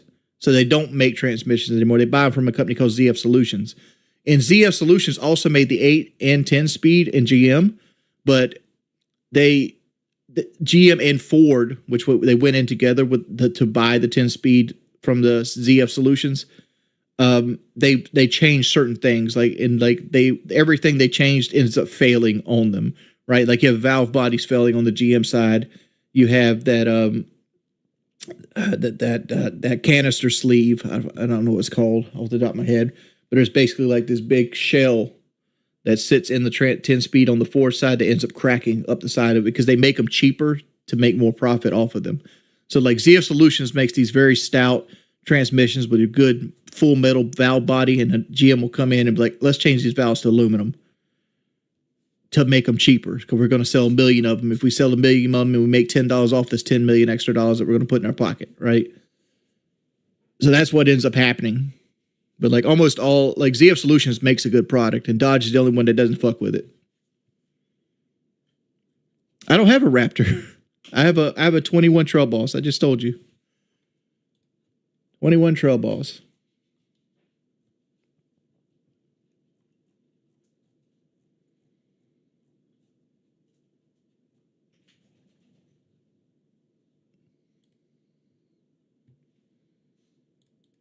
Let's look here.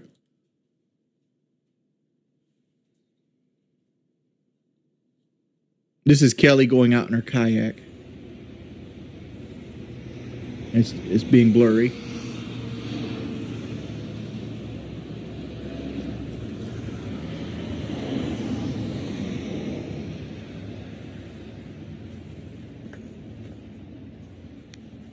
I didn't think it was going to be this damn blurry. Hold on.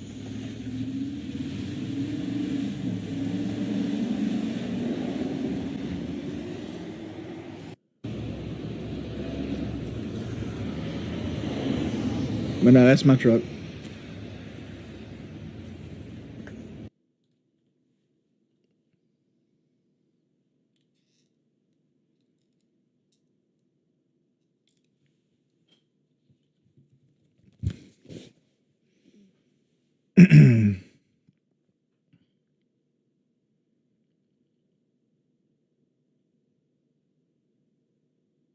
Dude, I wish I could get a Raptor. Like, Raptor's the king of trucks, right? But, like, Raptors have a lot of issues, especially the Raptor I want. Like, I want, like, a 2018 Raptor, right? Like, I love that generation of Raptor. But, like, it has cam phaser issues and all the other stuff. It has the early 10-speed transmission that has the CF shell that fucks in it. And then, like, if you need shocks on a Raptor, it's like $4,000. Like, that's the problem when you get into those really nice trucks. You got to stay in your fucking lane. It's kind of like women. All women are expensive. Find one in your price range. Like,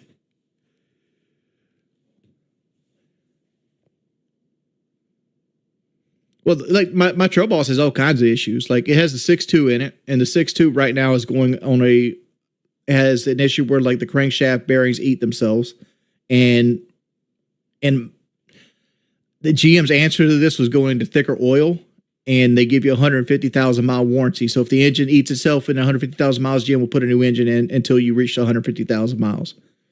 I'm still in my first engine, but like it doesn't give me faith in my truck. And then you have valve body issues in the 10 speed, and my truck has the 10 speed too. So, and they recently made that 150,000 miles. So if the valve body kills itself in your transmission for 150,000 miles, GM will give you a new transmission. Like that's where it's at with that. What trucks do I recommend? If you're, and I'm gonna limit this just to light duty trucks because like heavy duty trucks, I only recommend one, and that's the Duramax. Um, Light duty trucks, if you're going Chevrolet, I would go with the 2.7 or the 5.3. The 2.7 only comes with the 8 speed, but if you're going to get the 2.7, get a brand new 2.7 with the updated 8 speed. And I'd go with the 5.3 with the 10 speed. It doesn't matter what kind of trim you'd want with it. If you want to go in that situation, if you're going with Ford, the only answer to the Ford is the 2.7 V6 twin turbo. Like that, that's the only motor I would actually buy. Coyote has a lot of issues now, especially the new Coyote, and like older Coyotes you could get. Like if you get Gen 3, 1 to 3, those are fine, right? But the new, if you're getting brand new, I would go with the 2.7. Honestly, I'd go with the 2.7 from 2016 onward because like it's always a good motor, but 2016 is going to have the most issues. But the 2.7 EcoBoost is their best motor for the F-150. With Dodge, Hurricane hasn't had a problem yet. Like I can't, nobody, but they haven't been out very long. But the Hurricane hasn't had an issue yet. I'd probably still get the Hemi because like the Hemi's it's just going to get 200,000 miles for you. Because like the gas mileage savings is not that much. Like you know people look because for example I got to put 93 octane into the Trail Boss, and people are like, oh, putting 93 octane must suck because it's like $3.30 a gallon. It's usually like 70 cents more a gallon, but if you do the math, it's like $200 or $300 extra a year. Filthy. I don't want to say what my first vehicle is because there's most likely a question somewhere out there on one of my profiles that asks me what my first vehicle is. So I don't really give that answer out very much.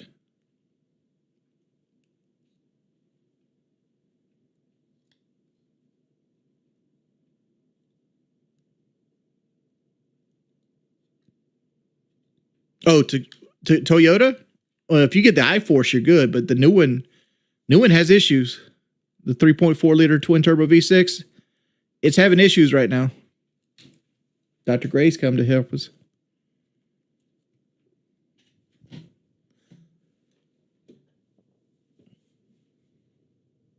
Yeah, the 4-cylinder Tacoma's having issues, and the V6 Tundra is having issues. And the Tacoma's also having transmission issues. So, like, Toyota's living off of, like, old, like, credibility at this point.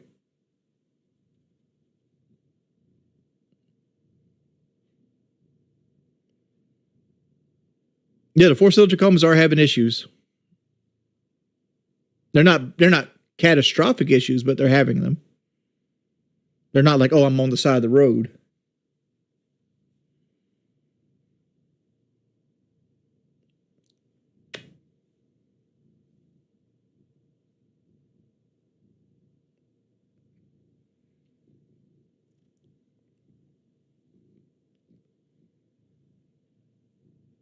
You want that early 2000s Tacoma? You can get Tacoma's a good truck from like 88 all the way up to like 2020. Like a V6 Tacoma, that's just bulletproof, man. Like they're kind of boring, and their cruise control sucks. I hate the way Toyota does cruise control on most of their models. We have that little stalk that you got to press. Don't like that at all. But it's vanilla ice cream, but it'll work.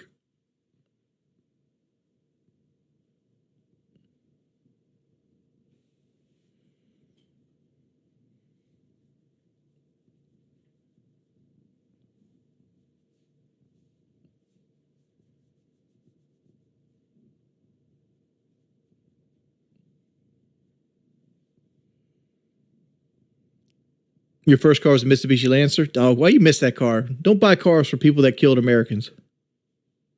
Mitsubishi built planes that bombed Pearl Harbor. Ain't ever getting my money. Ain't ever getting my money. I don't care what movie they want to be in.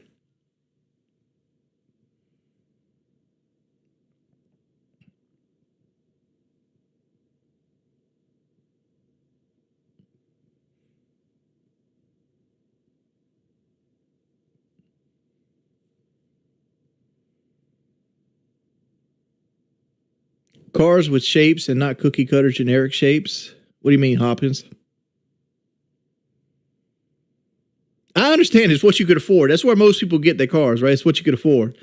But I could never see myself buying any brand new Mitsubishi. Like if I was president, they wouldn't be able to sell in my country.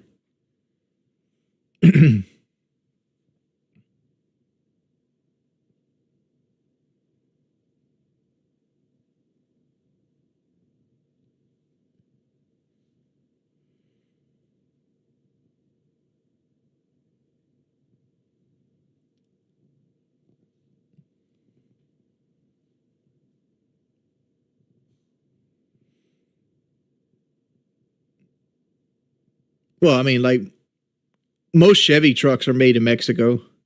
Mine particularly, my Trail Boss is made in Indiana, but like the vast majority of them are made in Mexico.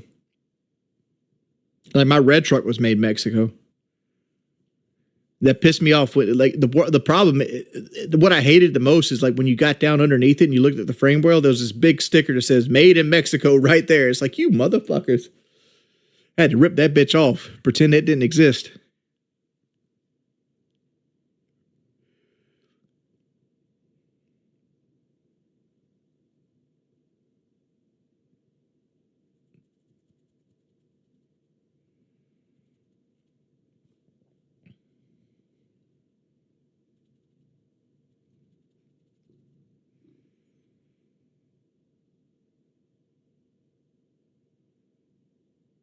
In Indiana live, like people make fun of my Trail Boss because of the interior.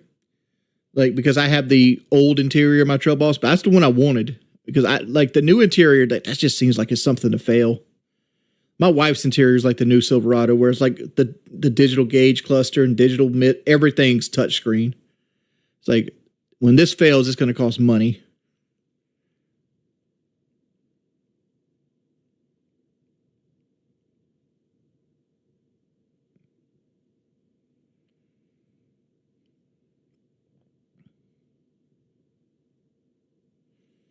There he goes, God of War. People who work at Mitsubishi didn't bomb Pearl Harbor. I feel you. I feel you. The drug dealer that mixed fentanyl with the heroin and did it wrong didn't mean to kill you either. He wanted you to be a repeat customer. Don't reward bad behavior.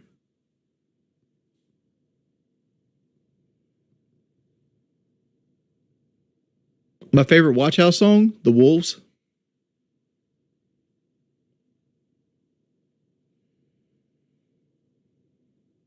No, when I'm driving my car, I need two things. I need a thumpity stereo system and a cruise control. That's it. I'm happy as a clam. I don't need to be able to watch TV on my motherfucking on my stereo system. I don't need to do that. I don't need TVs in the back of my truck. None of that. As long as the music plays good and I can listen to talk radio and has cruise control, I'm happy usually. Yeah, test it up, Redface. We already talked about bands, but like I've been into country folk a lot lately. You drive in complete silence? I can't drive in complete silence. I don't know. You said you had a Trail Boss too, but mine has on the B pillar of the driver's side where the seatbelt goes into. There's a tapping noise. It goes. I don't know how to get the fuck rid of it. And also the tires go.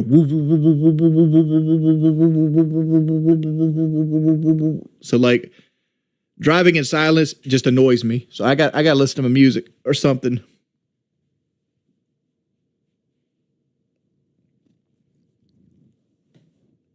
That's not my lifters, bud. I know what lifters sound like.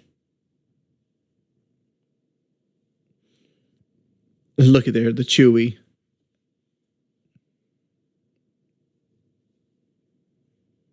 See, like, you know that motherfucker is doing that right there being malicious. Thank you for the £2.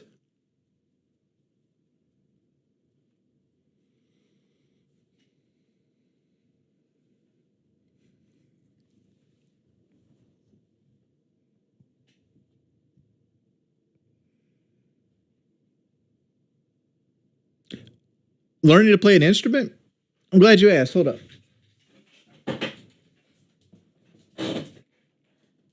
Be right back. Oh.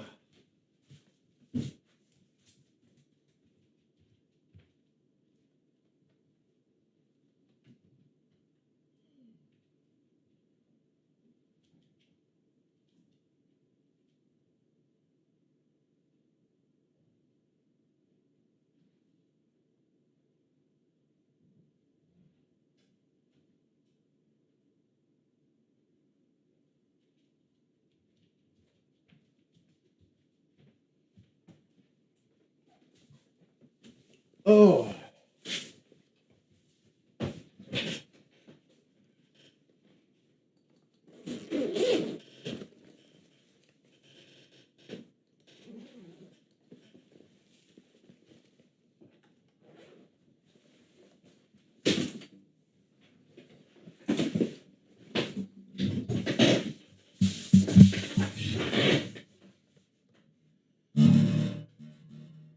That needs to be tightened.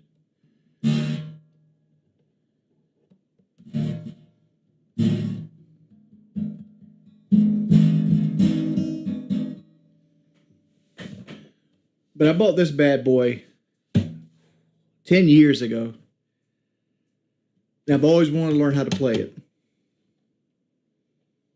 And I've never learned. I found out that these fingers right here, they love to lay on some strings. And I can't ever get these fingers strong enough to not lay on strings.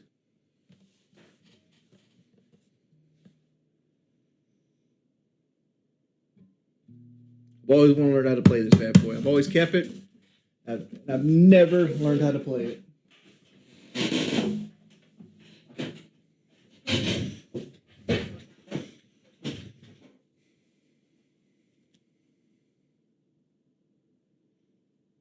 You're right. There's a pick in the string.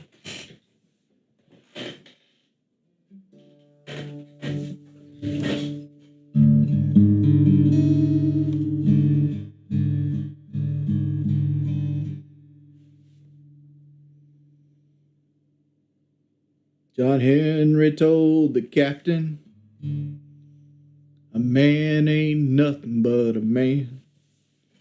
Before I lose to this old steam drill, I'll die with a hammer in my hand. Die with a hammer in my hand.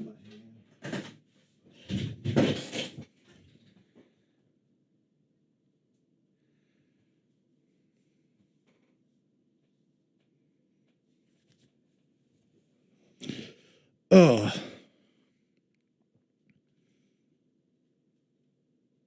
What? The old fucking John Henry song? I actually learned that song from Wasteland 2. Like, I remember stopping dead in my tracks when they started singing that shit. I was like, holy shit, hold up, that's fucking fire.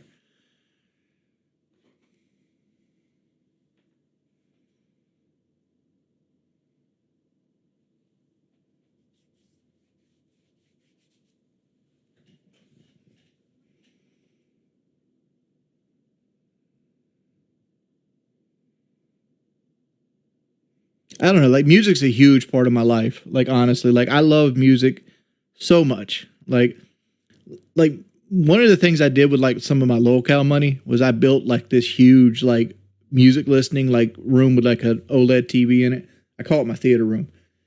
And like I sit in that room all the time when I'm sad and just listen to music. And it's like, oh my Lord, like if music wasn't a part of my life, my life would be so much worse. Mount Rushmore of albums. I don't know about Mount Rushmore, but I can give you like 3 or 4 right now at the top of my head that's like, okay, these are some of the best things that you've ever listened to. The number one album that affected my life as a young man was The Downward Spiral by 9 Inch Nails.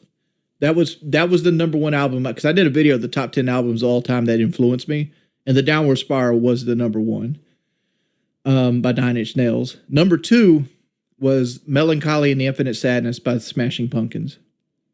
Like both of those kind of sat in the same genre or the same set, whereas like I needed they filled a void in my life when I needed it the most. And number 3 on this list is going to be in the same vein. As you're going to see a pattern. It's Turnpike Troubadours, The Price of Admission. Like that, the entire album is a masterpiece. Like 1 through 12 is just.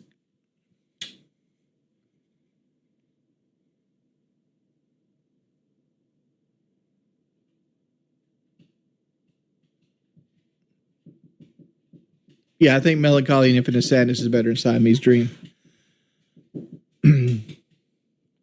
There's other albums that I'm afraid to admit that I've played a lot, and like I could when I hear them, I'm transported back to a time in my life.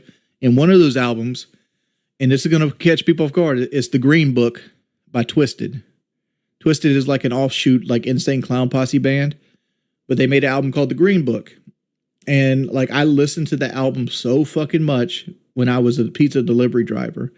So like I look so fondly back when I was a young man doing pizza delivery, because like I think every young man should do pizza delivery at some point in their life. It's such a fun job that doesn't feel like a job, that gets you into the workforce, right? Like if you and like all I did was like drive around listening to fucking Meshuggah and like fucking Twisted and shit like that, and just vibe.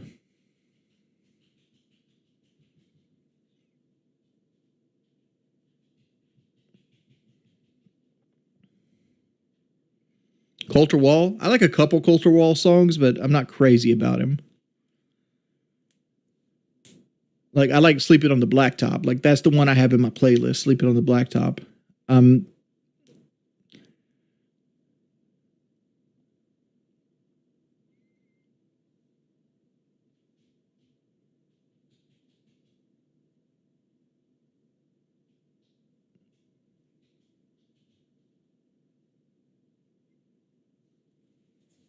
Well, you get tired of you like I worked for Domino's back in the day. You get tired of motherfucking pizza quick.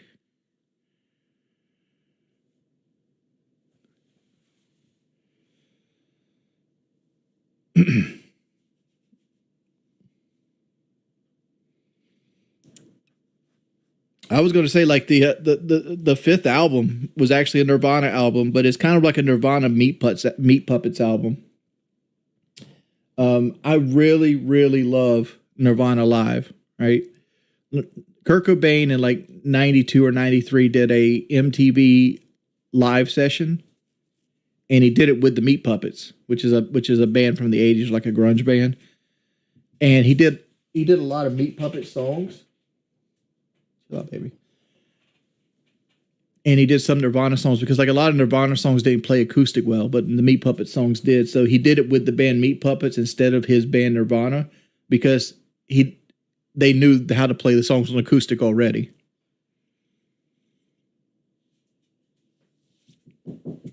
Fun fact about that particular concert and that concert album, Kurt Cobain was a horrible, horrible, horrible heroin addict at this point. Like, I'm not saying horrible like a horrible person, but like he was deep into like addiction.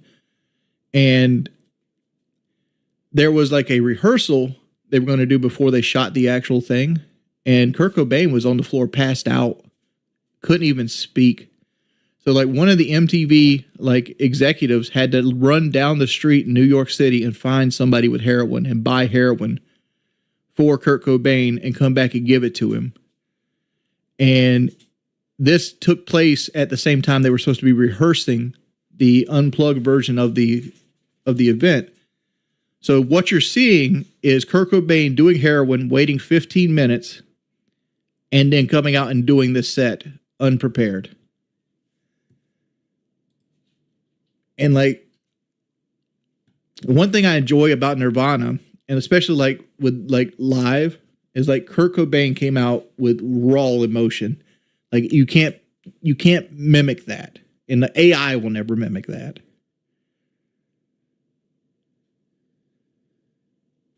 Yeah.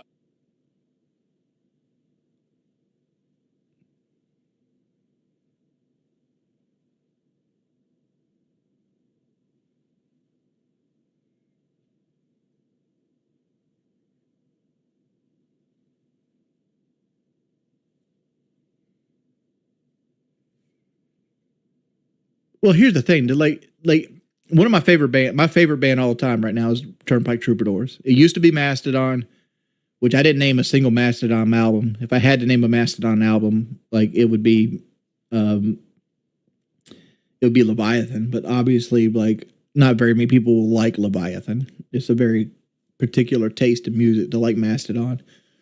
But Turnpike Troubadours, and they're led by a guy named Ethan Felker, and he's a hardcore alcoholic. And like almost all his songs are about his addiction and his life. And to me, to like make good music, you got to be flawed. Almost every musician that I look at and be like in awe has led a life that people would thumb their nose at. Like almost all of them have some sort of addiction. They've all went through struggles. They're on like 4th or 5th marriages. Like it takes a flawed person to make beautiful music.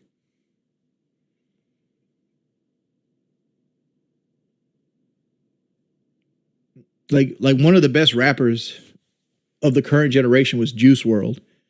And Juice WRLD's last album, he had a song called Wishing Well. Like he basically said that he don't do the drugs do him. And that he knows that the drugs are going to kill him in the song itself. And it's like, they ended up doing it. See you, Charles. Have a good night, man.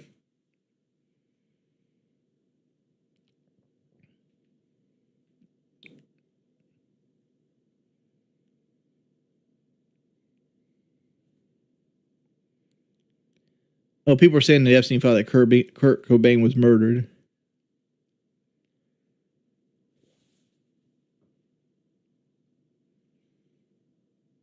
I will agree with you there, Bluecrest. Juice WRLD did die in a way that shouldn't have happened.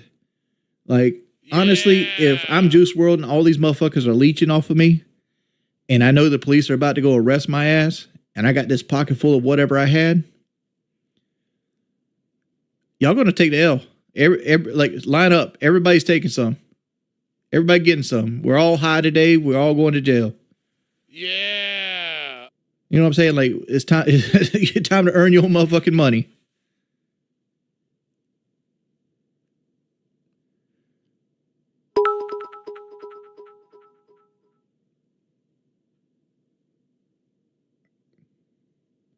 Oh, the David shit. Isn't that the guy who like killed like this girl and like had her in the trunk of his car and made a song about it? Elated. Anxious. He's got to sleep it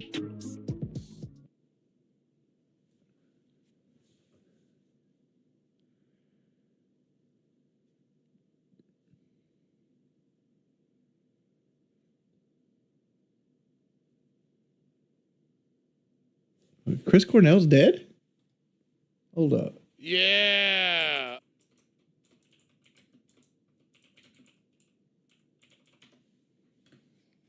Yeah. Oh, he is dead, huh?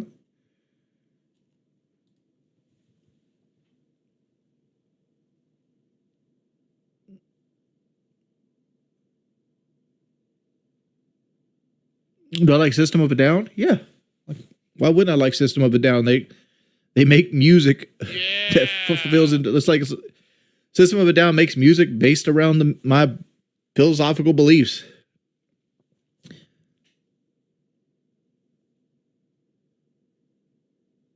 Chris Cornell died in 2017, so he died. It says May 18th, 2017, in Detroit, Michigan. Why are you guys so obsessed with him? I didn't know he died. I feel scared, elated, anxious. He's got to sleep it off.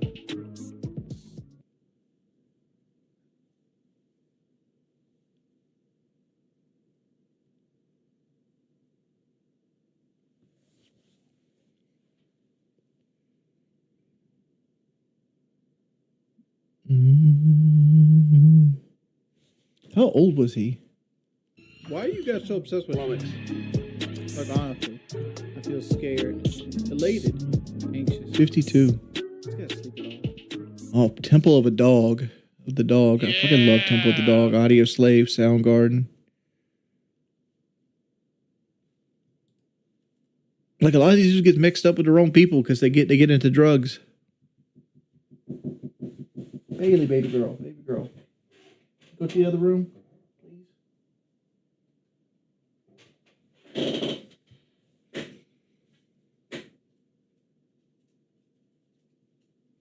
Yeah. The music's a vibe, dude. You know what always bothers me?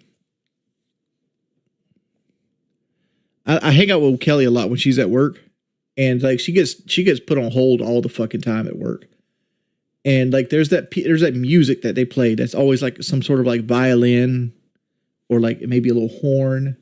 It's like, who writes that music? Like, do you sit down and write, like, I'm gonna write a 15-minute horn solo just so they play it on, so they'll buy it to play it on like the hold call?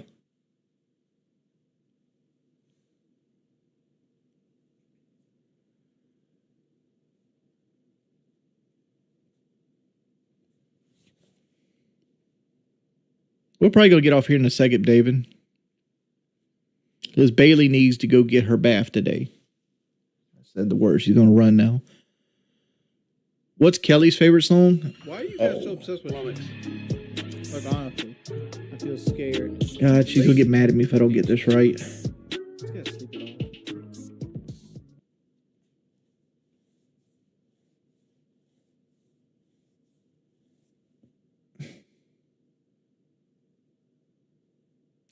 I don't know. I don't know what her favorite song is. Like, I want to say it's like Jolene by Dolly Parton, but I know that's not the correct answer. And I don't know enough Carrie Underwood. She listens to a lot of Carrie Underwood. She listens to Casting Crowns, Kelly Underwood. She recently got me into a guy named Dan Seals. He's like an 80s country guy.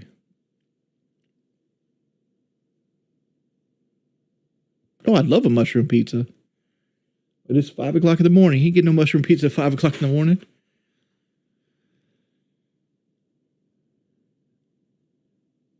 I'd love to do those kind of streams, Richie Dubs. Absolutely love it, but like you can't do that on YouTube.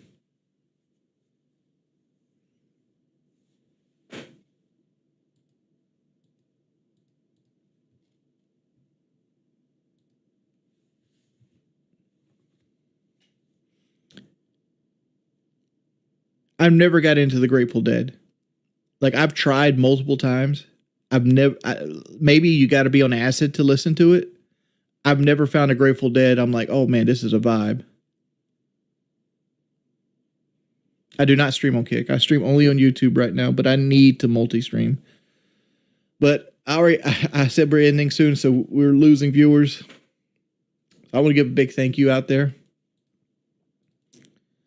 to Donald for the $40 donation. Thank you. Thank you, Indy, for the $20 donation. Thank you as well. And 25, I'm sorry.